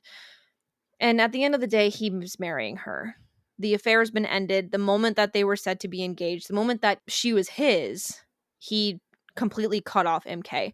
She would end up being a consort for 2 other people in the Russian government at the same time. And she also would have a little bit of sway because of Nicholas. She ended up being like huge in the ballet. And she also ended up being fucking rich. And apparently it was asked of her how it felt having 2 Russian politicians at her feet. And she said, why not? I have 2 feet. Honestly, good for her. Well, like, so she basically went, how does it feel having 2 men? And she went, well, I have 2 hands. God, I mean, no, literally. I mean, if you're gonna try to do your thing, girly. Yes, but Nicholas was very appreciative of the fact that Alex was willing to forgive the affair that he had and move on. He said he was very appreciative of the fact that she was willing to let the past be the past, since it wasn't something anymore. And to be fair, Nicholas seemingly did not have any affairs ever. He didn't really cheat on his wife. They were very faithful. It's very similar to how they didn't flirt the same way that Alexander and Maria did with other people, but they had a very loving and faithful relationship. So at least there's that. Just unfortunately, Russia didn't get to see it. At 24 years old, Nicholas, which is how he was at this point in time, Nicholas was described as half boy, half man, thin and thoughtless. His mother infantilized him. He had a narrow outlook on life. He rarely left the house and spent most of his life playing like a child, and he was homeschooled, so it made him very naive to the world. Eventually, later that year, it was determined that Alexander was suffering from inflammation of the kidney, and it was terminal. It would kill him. September 21st, Nicholas returned to see his father, and on October 5th, the doctor said that Alexander would have 2 weeks left to live. Alexander said, okay, bring me Nicholas and Alex, and he put on his best outfit. He dressed in his uniform, all of his medals, to be able to receive Alex properly into the family. He wasn't physically able to stand, however, to fully welcome her, but he was trying his best. So that's September 21st. So he would die October 19th. So he would die about a month later. Or no, I lied. October 5th, it was said that he would have 2 weeks left to live. And he died about 2 weeks later. Or actually, almost on the day. Holy shit. That's I think to the day he died 2 weeks later. So, they get married. Yay! We know the details of the marriage. They had like a sad marriage, whatever. So, they get married. November 2nd of the next year is when Olga's born. 1896. So, the year after Olga is born, on May 14th, is Coronation Day. Huzzah! Yay! It's Coronation Day! Like, Frozen. Yeah. God. However, May 17th would be the Kyodinka tragedy. It's a crowd crush, is what happens. Oh, God. I hate those. So on May 27th, no, I wrote that wrong. May 17th, right? I just looked this up. Can't be wrong immediately. Oh, that's why. Okay, so this says the 18th. So this is an issue that I keep having is there's 2 different calendars that are used. They converted over to a different calendar, I think, after the Romanovs passed away. So a lot of the dates are written one calendar to the other. So it said that this happened on the 30th, but it happened on the 18th by their calendar that they were using at the time. So this incident happened on the 30th, but according to the old calendar, it happened on the 18th. So that is why my dates are mixed up. So the 18th, a festival was held to celebrate the coronation of Nicholas. Now, the venue itself was actually an old military training ground, so it still had a little bit of trenches, a little bit of, rough terrain, right? They had set up vendors to be able to hand out packages that had mugs and gingerbread and like treats and whatnot, right? Now, you have to remember that this is kind of in the beginning of where the peasantry is not really having a good time. So the idea that they're getting free food from the government and they're getting treats and whatnot, everyone's going to rush in, So there was a rumor that they didn't have enough food for everyone to eat. So they had enough for about I think it was 400,000 people, but about 700,000 people ended up showing up. So they had lined up to get this food, but there was a little bit of panic that started and they ended up rushing the vendor tents. People ended up tripping into the tent, the trenches that were built, and then people just kept piling on top of them. And they ended up crushing people. At the end of the day, 1,389 people would die, and nearly 1,300 people would be dead or injured. Sorry. While that happened, Nicholas was at a ballet watching MK perform while he was sitting next to his wife. By the way. So, thousands of people are getting hurt and potentially dying. He didn't know it was happening. That's fair. So here's the thing. So Sergei was the one Sergei was the motherfucker that was in charge of orchestrating this whole festival, right? Nicholas had asked him if he was prepared for that amount of people. He even asked if the venue could hold that many people. And Sergei was like, I got it. Don't even worry about it. He had actually taken over responsibility of this coronation festival from another guy on the council because he wanted to prove that he could do it better. But he wasn't prepared to handle it. So he took over, and then the crowd crush happened, and then he turned around and said, well, that guy was supposed to be the one to do it, not me. He was the one who was supposed to take over responsibility. It's his fault. What? No. News of the tragedy was actually suppressed. They didn't talk about it in the papers because Sergei didn't want to take responsibility for it. Nicholas wanted to, so that night they were supposed to have they were supposed to attend a ball for the French ambassador. Nicholas didn't want to attend to respect the grieving citizens. Sergei pushed Nicholas and Alex to go because they thought it would be too soft-hearted of them, or bleeding heart of them, to not go out of respect for the dead.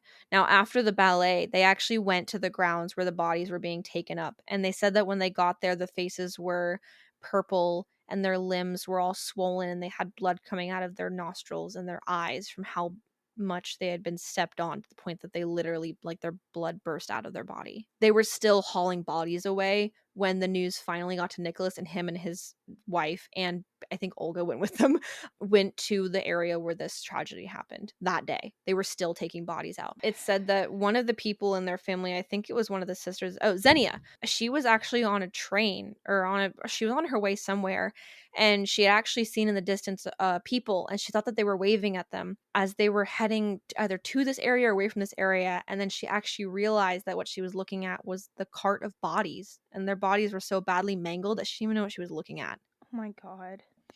Oh god. So Sergei pushed for him to not go into mourning that night, and that ended up making the people really mad at Nicholas. They didn't know that Sergei was the one that was behind this. They were mad at Nicholas because it made it look like he just didn't care about the people. Now, they compromised and said that they would only go for 30 minutes. But once they got to the ball, Nicholas and Alex were pressured by Alex's uncles. Sergei, I think Sergei's his uncle. They were pressured to not leave, basically. They also, at some point in the midst of all this, equated either Nicholas or one of the uncles to Maria Antoinette and her husband, which is ironic. Oh, dear God. So the uncles left upset, and Alex and Nicholas ended up staying at the ball until 2 a.m. But Alex and Nicholas did not want to be there, and everyone could tell. But that never got back to the people, and the people were just mad. They considered it very cold, that they literally just got coronated. People died because of them, and they didn't care. I mean, I would think it's cold too. Like, the fuck? But yeah. Okay. I know. So after the coronation, him and Alexandra went on a tour of Europe. Nicholas wrote to his mother complaining that he was being forced to go shooting in bad weather with his uncles, and he was also complaining of a toothache. Again, he's scared of the dentist. He was just basically whining. He didn't want to do all this outdoorsy stuff. He didn't care. Well, not that he didn't want to have to do the outdoorsy stuff. I just don't think he wanted to do any of this. So the next thing that he really threw his heart into after he took over was foreign policy, which is something that his father really pushed into. Now, the problem was that at this time, most of Europe was taken over by Germany, and Russia and Germany kind of were like always going at it. So since there wasn't really much to do in Europe, Nicholas decided to start pushing east into Asia. You can see where this is going. At this point, China had... well. It's not going well. China had just lost its first war to Japan. So he decided to attempt to seize some of the Chinese ports. He ended up kind of succeeding, but Japan at this point was really just trying to push hard into China, and I think they were actually pushing into Korea at this time too. In October of 1900, Nicholas would end up coming down with typhoid.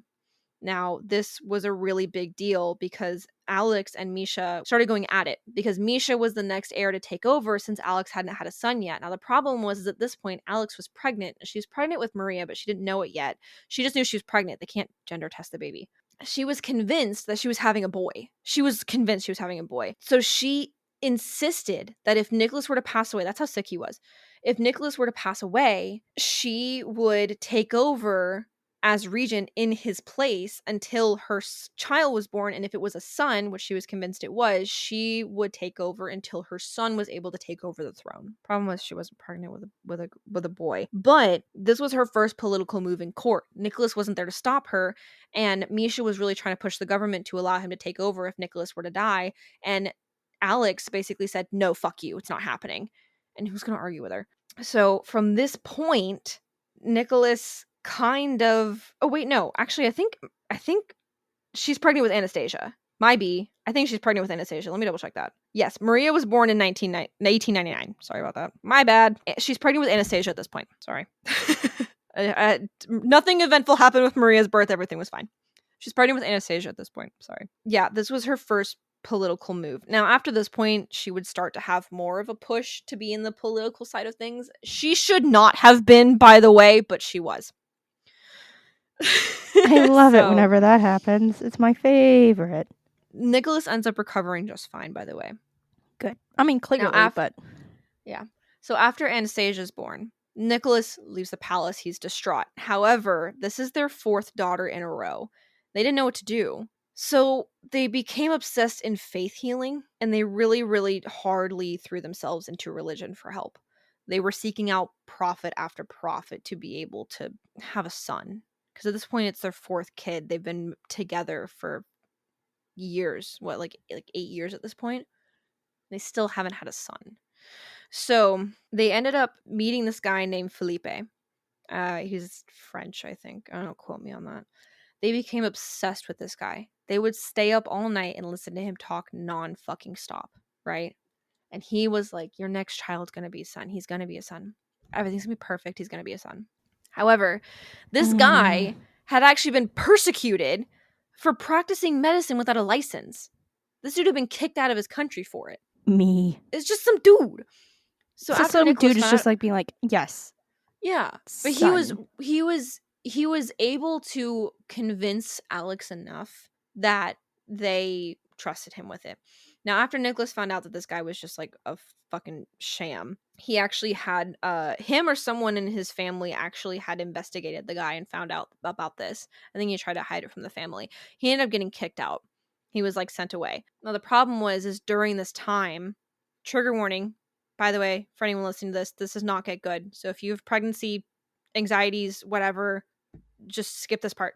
Oh, no. You know what's coming now that I've warned you. So at this time, so Alex was pregnant with, while she's like listening to Felipe. And he's been with her this entire pregnancy. He's like, it's a son, everything's fine. The problem is that Felipe was very, very insistent on Alex not getting examined by doctors at this in any point during this pregnancy. After Felipe was kicked out, after the summer had ended, she was finally able to be examined at the end of the summer of 1903. When she was examined, it was found out that she was not pregnant at all. She had never been pregnant. Oh, no. She had a hysterical pregnancy, I think is what's called, where an unfertilized egg develops in a way that it makes the body think it's pregnant. And she looked pregnant. She had all the symptoms of being pregnant. But Felipe was so willing, she was so able to convince her that she was pregnant that her body believed her and believed she was pregnant. Yeah, something similar happened to Bloody Mary, the queen. Mm-hmm. Mm-hmm. Like something similar happened to her, and yeah, that's like genuinely like a real fear for me. Now the problem is that she didn't find out about this until she was supposed to have the baby. Oh, no. They were preparing to have the baby, and this is when she was finally examined by doctors and discovered that she was never pregnant at all. She wasn't hitting the right trademarks for a pregnancy, but since the doctors were never allowed to examine her, they never knew. However, when he was sent away, he warned her that he would come back, basically. He said, sometime you will have another friend who, like me, will speak to you of God. I don't like this. I don't like where this is going. You shouldn't. So we're going to jump over to Nicholas for a little bit. So 1902 to 1903, he starts to make some really bad choices in Asia, which England was also doing this. They were trying to push to like conquer parts of Asia, but Nicholas was being really stupid about it. He ended up getting in a really, really bad situation, and he didn't really trust any people that were advising him. He kind of did this consistently where people would advise him to his face, but then he wouldn't actually listen to him. He would listen to his friends. And this is a common thing that happened with emperors, but However, Nicholas broke a treaty to leave Manchuria. So I think the treaty was that he would leave Manchuria, and he decided not to. And he thought he could get away with it because in his mind, the Chinese people... I do not agree with this viewpoint, by the way. But he thought he could get away with it because his friends had convinced him that the Japanese were just barbarians and their military was not that good. So he could get away with breaking a treaty because they weren't strong enough to fight him. Unfortunately, that's just not the case at all. But he was convinced by his friends who looked on the Chinese people as disgusting. Even his daughters believed that, like, and, this is just to speak on, how royals are raised, but Some of the daughters even remarked that they didn't even know Japanese people were humans. They thought they were like monkeys. They thought they were animals. They didn't even know that they like spoke and wore clothes. Like they thought they were animals. So Nicholas had this idea. Also, Nicholas was very anti-Semitic. We'll get there. Oh dear. So who's surprised? He thought that he could get away with it, but he couldn't. And so the Japanese kind of started taking revenge a little bit. Another issue that Nicholas kind of had, and this is what's going on at the same time, is so Alex has realized that she's just like not pregnant, right? And so they've really thrown themselves into faith healing. This is both happening at the same time. Nicholas believed that God chose him to be czar. And he believed that the people would just kind of accept that. So when he decided to make these really bad decisions to Japan, he just kind of thought that people would just be pissed and they'd move on. They'd accept the fact that God put him here and they would just live with it. Now, the problem is that's just not the case.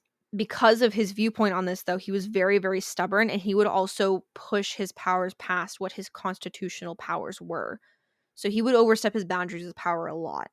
And it really pissed off people, including the church, which was like his biggest supporter in Russia, you know? So the church didn't Never trust him. piss off the church. Never piss off the church. So the church didn't trust him at all. And the people at this time were also pushing a lot of petitions to have him give them better working conditions, better, representation, stuff like that. And he kept rejecting them, basically saying, I'm the czar. Shut the fuck up. I'm going to keep doing things the way that God intended them to be done, which is how my whole family's done it. So the people were just like not pleased with him at all. And then another thing that pissed people off at the time was part of this faith healing thing that Nicholas and Alex was on was they believed that there was this saint that there was this guy that they believed if they made him a saint, he would help them have a son. So he was pushing the church to announce this guy as a saint. The problem was that this man wasn't qualified to be a saint. So I learned this yesterday. I literally was yesterday years old when I found out about this, but apparently saints are supposed to not decompose when they die, and that's how it's agreed that they've reached sainthood. Now the problem is when this guy died, his body decomposed like really fucking fast. So did Alexander's body, by the way. Alexander's body decomposed super, super fast, and it smelled super, super fast. Just like, by the way, it literally, like the moment he died, it started rotting. I mean, kidney failure, so what are you gonna do? So the people were like, what the fuck are you doing? You can't just decide to make this guy a saint because you want to have a son. And at the meantime, while they're doing this, they're visiting all these different people. They're going to all these different places. They're meeting with all these different whatever to try and like bless them to have a son. So they're like, they're basically told, if you make this guy a saint, he'll help you. And the church eventually agreed to it because the czar kept pushing for them to do it. But they didn't want to announce this guy as saint. Now, ironically enough, he's a really popular saint. I didn't look into why. But the people were not happy about this. He literally just overstepped the church. No one wanted this guy to be canonized, but what Nicholas wants, Nicholas gets. But this wasn't in his jurisdiction to do. He didn't have the ability to change the religion like that. I mean, I'm not surprised. This dude's spoiled, and I reiterate my I hate man stance. So Nicholas has a little bit of power in China at this point, right? He's kind of taken over a little bit. Now there's this place called Port Arthur, and Nicholas didn't believe that the Japanese armed military was able to rebel against him for breaking this Manchurian treaty. Unfortunately, they were. They did. So the Japanese attacked Port Arthur, which was currently occupied by Russia. It's in China. And the guy that was in charge of the port like was just in full denial that they had just like lost this port to Japan. Now the news finally got back to Nicholas, and it was kind of in a bad situation because the port was important enough that they couldn't abandon it, but it wasn't important enough that they could defend it. So it was kind of in a weird place where they couldn't abandon it because basically giving Japan a win. But they couldn't leave it because it had important shit, you know? So it put Nicholas in a really, really like shitty situation. In this time, Alexei's born, finally. However, the moment that he's born and they cut the umbilical cord, they notice that he won't stop bleeding. And he bleeds from his belly button for 2 days. And the doctors immediately know he has hemophilia. Nicholas did not. It wasn't until one of his sisters called him and told him about that terrible illness from the English that he realized that his son might have hemophilia. This was never a conversation that came up. So it's said that on the phone call that they had, he literally just kept saying the word hemophilia over and over again in shock. Now, Alexei was not really expected to live very long. They were hoping that he would live farther than the 13 years that most people with hemophilia live, but it was not looking good. So, in the midst of all of this, Nicholas is still fighting with Japan, right? And they're not doing great. Actually, at this point in time, Nicholas had tried to send out a boat, and it was just like a boat, like a military boat. They saw another boat on the horizon, and they immediately assumed it was a Japanese ship, and they shot it down. Unfortunately, it was a shipping vessel owned by England. Did not make situations any fucking easier. Nicholas apparently wrote to someone in his family who was taking over for England and was like, that sucks that happened, but he didn't apologize for it. He just said, that sucks.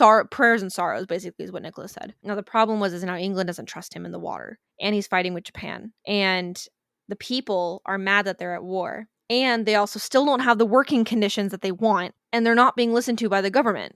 He's not listening. Nicholas isn't listening to them. This is where we come up on another tragedy. So, January 8th, the family secretly moves to Tsarskoye Selo, which is a different area. This is where they would end up living forever. Not forever, but this is where they would end up staying. So Maria stays, they stay in the main palace for a little bit together, and then they end up moving to Tsarskoye Selo. So the people the day before were like kind of getting a little pissed off, a little antsy. And this guy named Gapon, he was a secret police. He was a police agent for the rebellion that was coming up that would turn to the USSR. So we're just going to call it SR. So the SR, they're starting to build a group, right? And they're starting to, do some petitions and kind of, be present. This is 1905, by the way.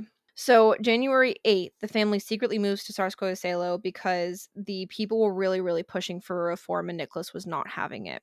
The next day, Gapon leads a protest of thousands of people up to the palace. And at multiple different points, they're told to turn back, and they don't. And the guard, even though the Tsar's family is not in the palace anymore, open fire on the protesters.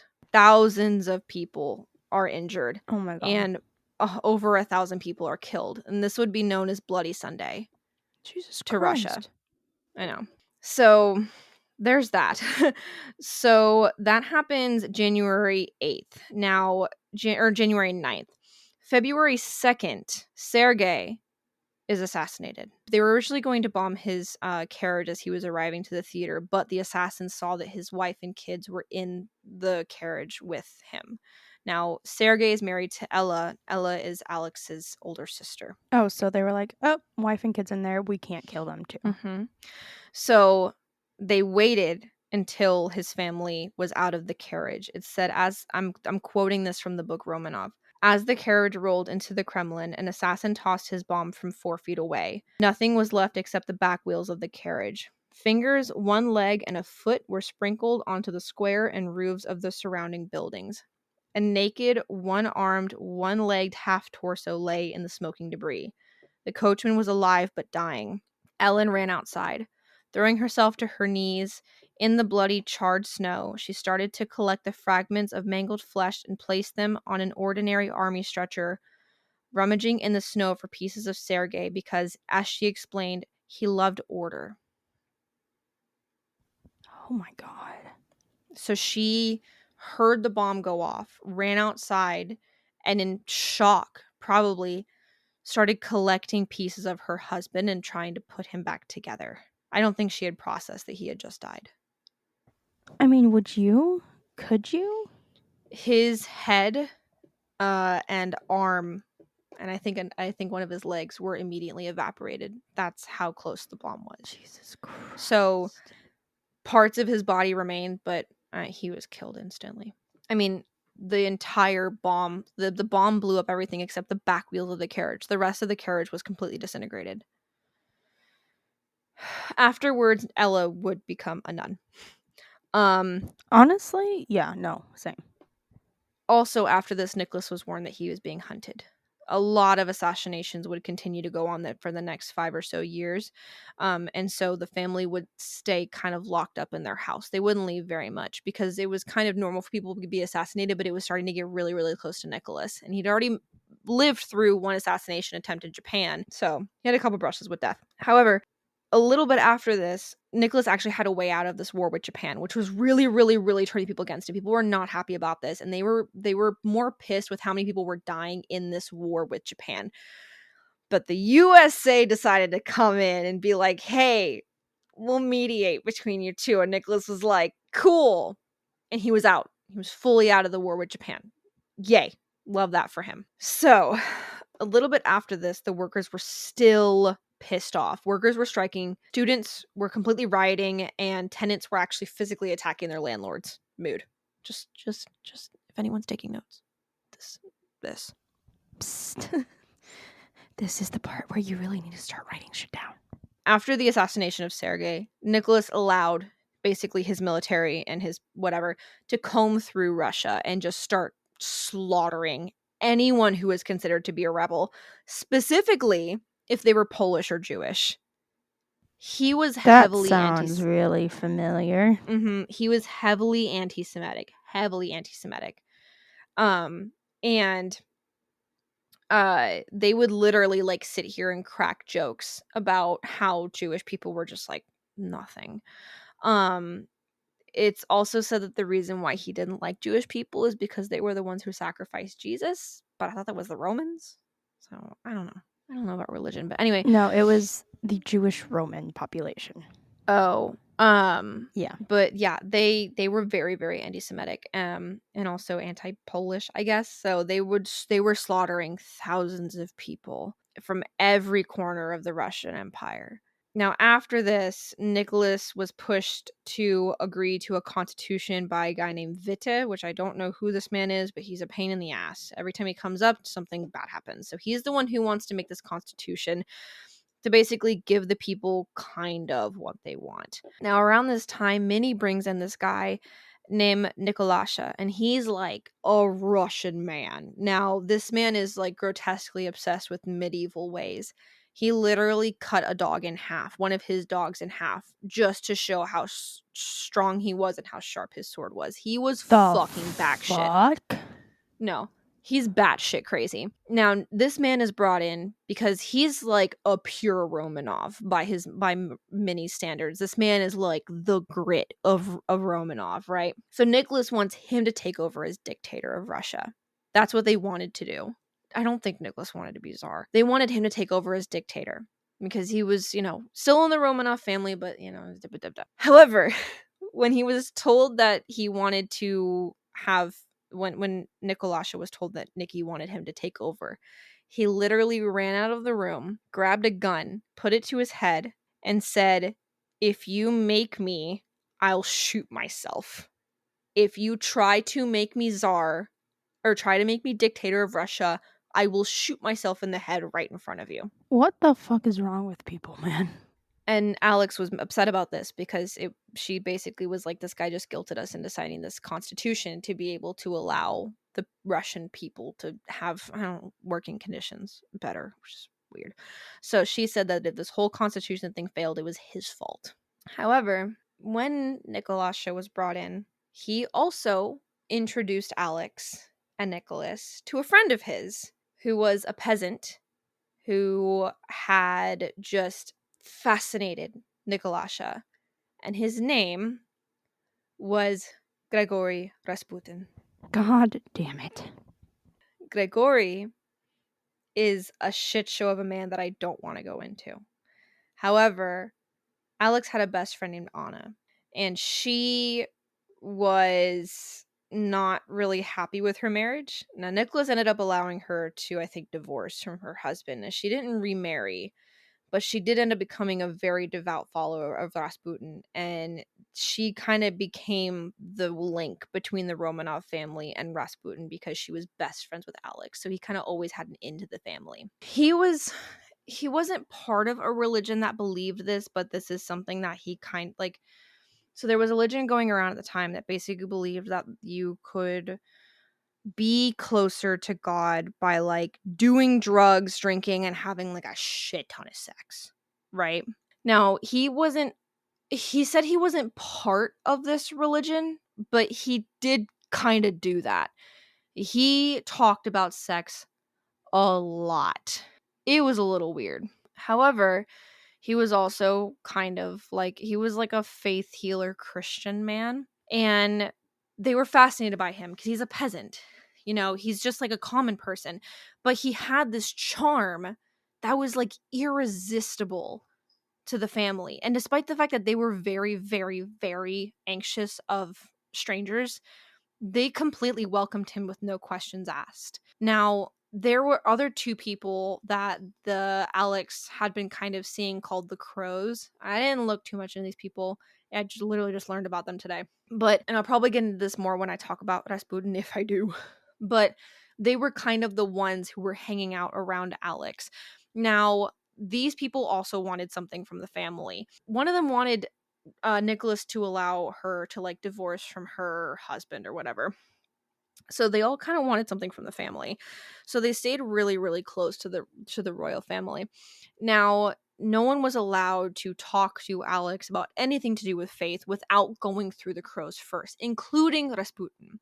However, after Alexei was born, Nicholas and Alex received a telegram directly from Rasputin, basically saying, "Congratulations on having a son, I'm here."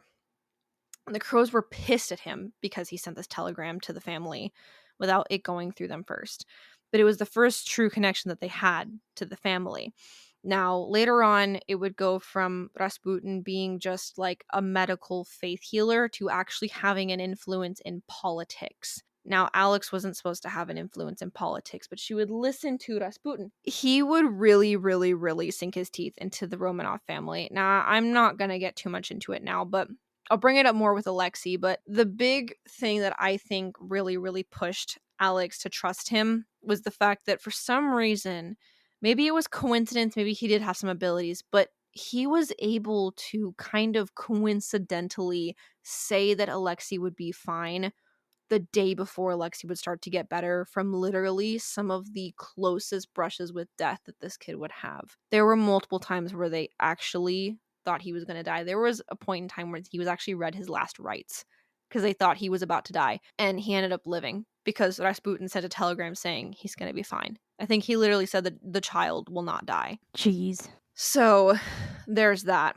Now, I'm gonna mention this. I'm not gonna go too in depth about it because I'm gonna do it later, but this is just some other stuff that's kind of important to note. So later on with the daughters, it got to the point where Alex was so sick that consistently she would miss out on milestones. She wouldn't be able to attend balls with her daughters. Now, her daughters were not able to go out into society because Alex would not allow them that. By the time that the oldest two daughters were actually attending, they were finally debuting amongst like the people, they didn't know anyone there because Alex wouldn't let them leave the house. They literally didn't know anyone. The only people that would dance with them was their own military guard because they had grown up with the girls. Now, Alex was so sick. She was so faint of heart. She was so stressed. Her hair started turning white. And she died when she was like in her 40s. Her hair was turning white. She was aged from stress. She was going crazy by the time that all of this kind of combines in the Russian Revolution. Nicholas wasn't much help. He was very impressionable. Even Alex was kind of tired of the way that Maria babied him, to the point that he kind of just did whatever he was told to do. He didn't have a big backbone in court, and it made him a really, really terrible czar. Now, I'm sure he had great ideas, and had he gone into the military and not taken over Russia, he would have been great. Like I said, he loved the routine, he loved the structure, and he actually enjoyed more working than being a czar. I don't think he had much interest for political intrigue at all. However, Alex did, and she was heavily swayed by Rasputin, and so was Nicholas. And he actually, I think, wanted Rasputin to be the prime minister, I think, but it ended up not happening. Thank fuck.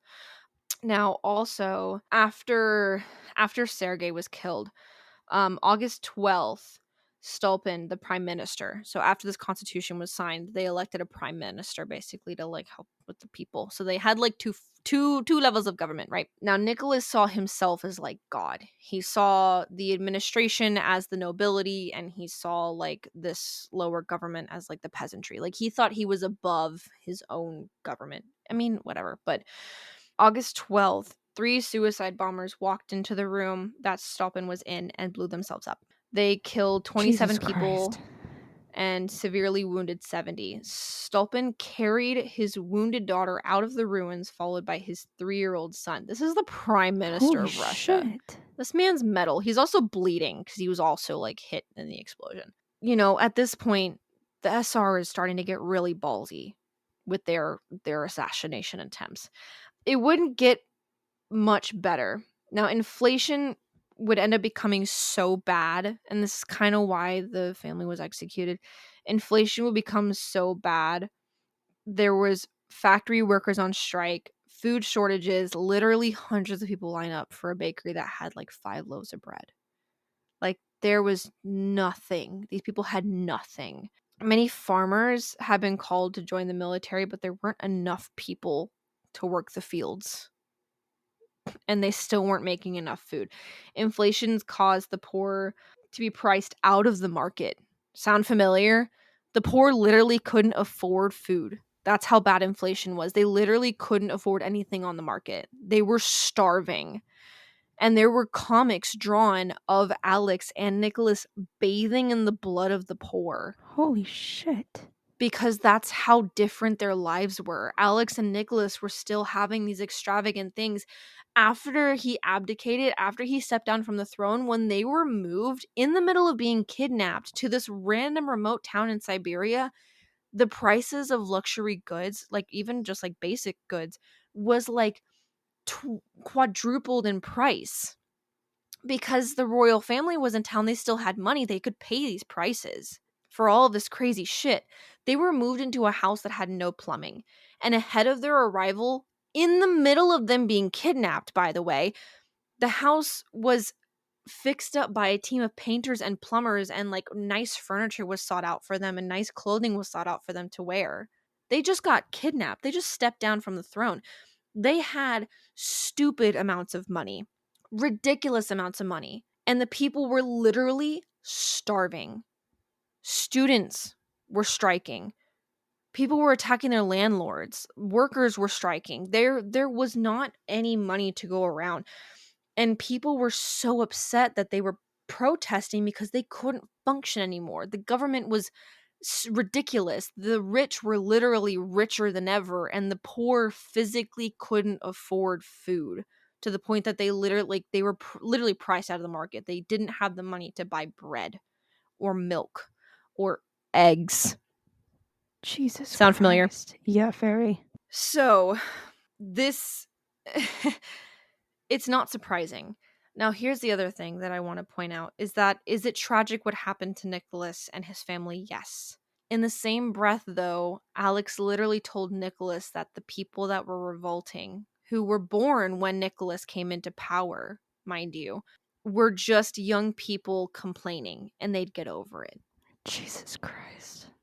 Now, at the same time that the revolution was really, really, really kicking up and the protests were getting worse, all of the children came down with measles, and they were genuinely anticipating Anastasia and Maria to die. When they were kidnapped, the kids were still sick with measles. Most of the kids were okay at this point, but Olga kept getting sick with ear infections on top of the measles. Alexei was also sick with the measles. I think it might have been actually Anastasia and Alexei that they were planning on actually dying. I think they were both read their final rites. Like, they were on death's door. They waited for the kids to get better before they took them. But that's kind of the situation going on, is everything was going to shit. And Alex also didn't really help their public image. Maria and Alexander were very public facing. They loved the people, and the people loved them. This whole country was in mourning when they died, when Alexander died. It was genuinely the hardest thing for the people to take. So they went from that to a woman who's a foreigner. She's not letting the kids out. The public only saw photos of the daughters. They almost never saw the Tsar and his family, to the point that a lot of people actually didn't even see the Tsar for the first time until he had already stepped down. People would literally drive and go hours out to where the family was being held to gawk at them while they did daily tasks like gardening, because they had never seen them before, because Alex wouldn't let them out of the house. So their public image sucked ass. And since Alex was considered to be kind of a prude, they thought that maybe it was because the people weren't worthy of seeing the family.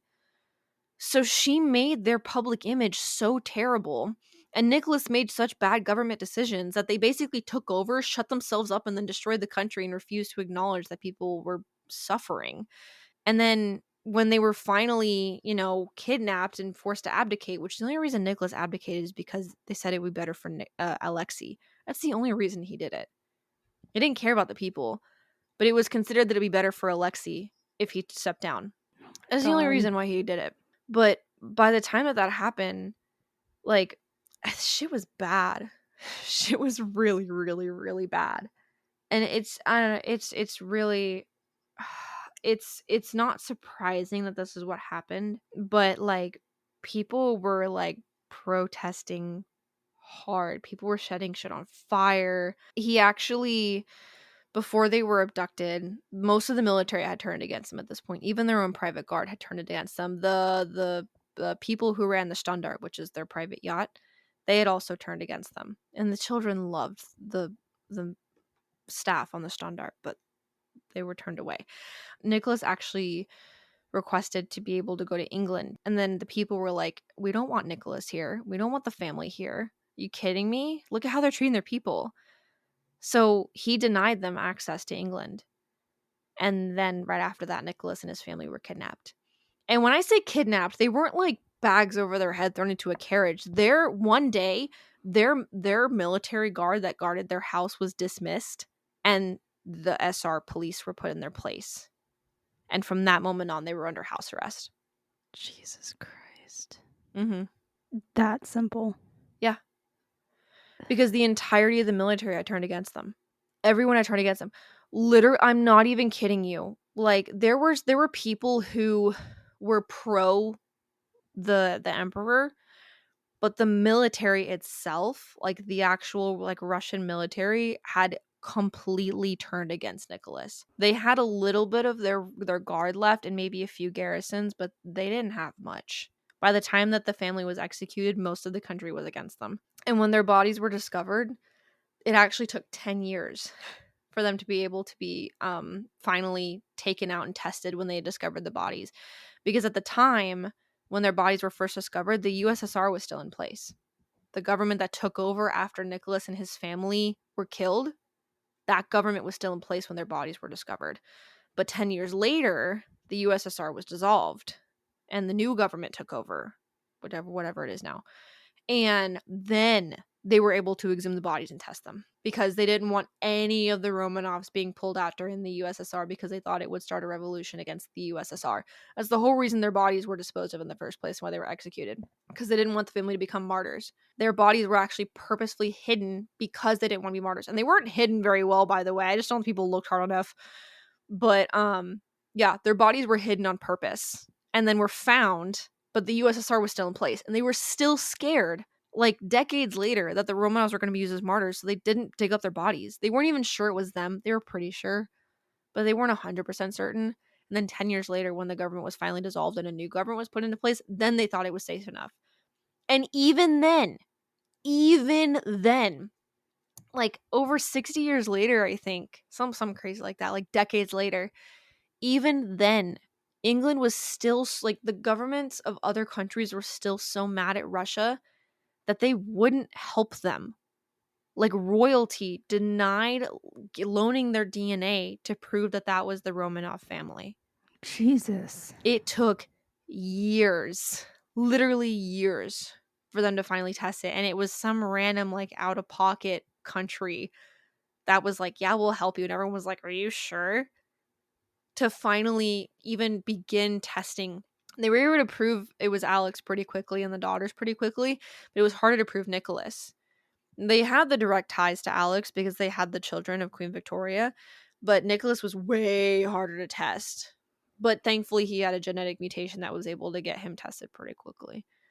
But it was really hard to find DNA for him because no one wanted to give DNA. I think actually the English family denied the prince at the time, whoever was king of England at the time, denied loaning his DNA to be able to prove it was the Romanov family. That's how pissed England still was at Russia.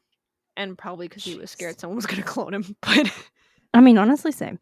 I'll get more into a detail later, but it's bad. And by the time that, so backtracking a little bit, by the time that Alexandra was executed, I don't think she was there mentally. So Rasputin was executed, and that kind of literally is described as the shot that started the revolution, is when Rasputin was killed. He was assassinated by someone in the Romanov family, and it was really, really hard on the family. Alexandra was distraught. And after he died, she would either cry or she would just sit there silently. She wouldn't talk to anyone. She couldn't walk. She was constantly wheelchaired around. She never responded to her daughters. She couldn't talk. And her daughters, their entire lives were constantly on edge because they were worried about their mother. They were consistently worried about how their actions would impact their mother's health. Every single move they took, every single time they went out in public, anything they did, they were constantly worried about their mother. They literally couldn't enjoy their life because their mom was so sick. Jeez. I know. So I'm going to end that there. I'll go more in depth of it later. Next episode, I'm going to talk about Olga and Tatiana, talk about their debut. I'm going to go more in detail on that. And then at the very end, I'm going to talk about their execution, and I'm going to go into detail about everything. Unfortunately, I will be saving Anastasia for last because she had that whole issue with the imposter thing because her and Alexei were actually buried separate from the rest of the family, so they didn't find their bodies until much later. And also, Anastasia had the worst death of them all. And that, I think, is the most heartbreaking thing because it wasn't like with the imposter and everything, everybody was like the most hopeful that she was the one to survive. And unfortunately, she had the most gruesome death. Yeah. Yikes. I think the parents were killed instantly, but the daughters, and Anastasia was the last one to die. So, well, that's it for part 1. I think it's safe to say that you guys enjoyed it. I think it's safe to say that your segments for these episodes are going to be a lot longer. There's so much to go over. Oh my god, this family. I'm literally going over their entire life though, so like, who can really blame me?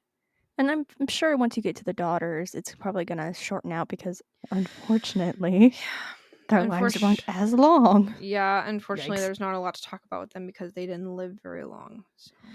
Yeah, and I've started my episode 3 notes, and those seem to be like my not episode 3, but part 3 notes, and that seems to be going to be pretty long. Mm-hmm. And I know my episodes 4 and 5 notes are going to also be pretty long. So, but it kind of balances out because it's the shorter.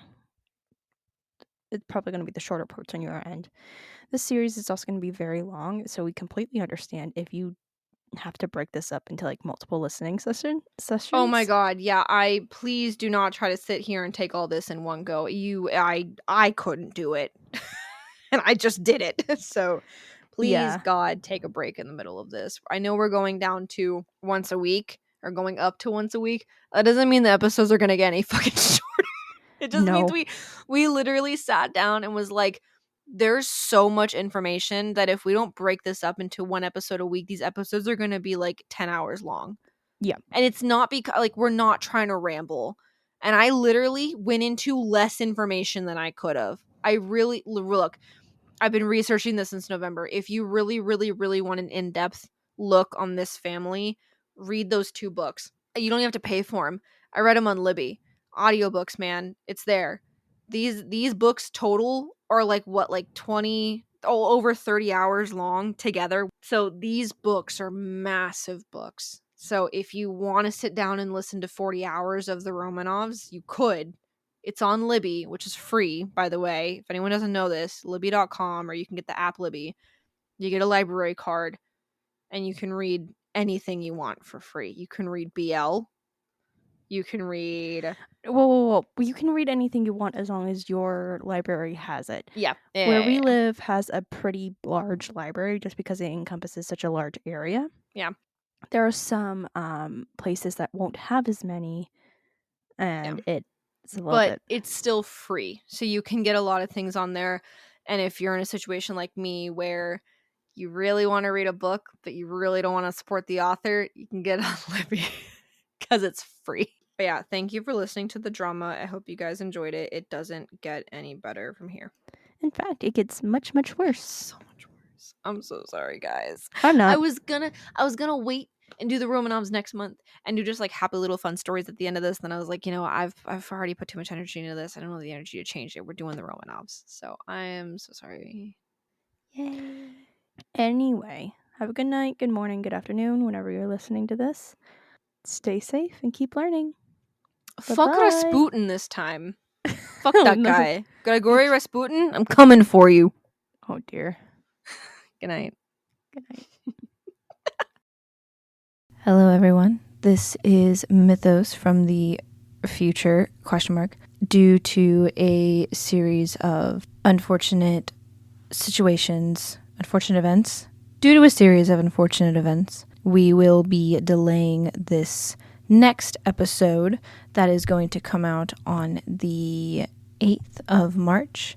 However, we release both episodes on the 15th just to give ourselves a week to process and be with our families during this time.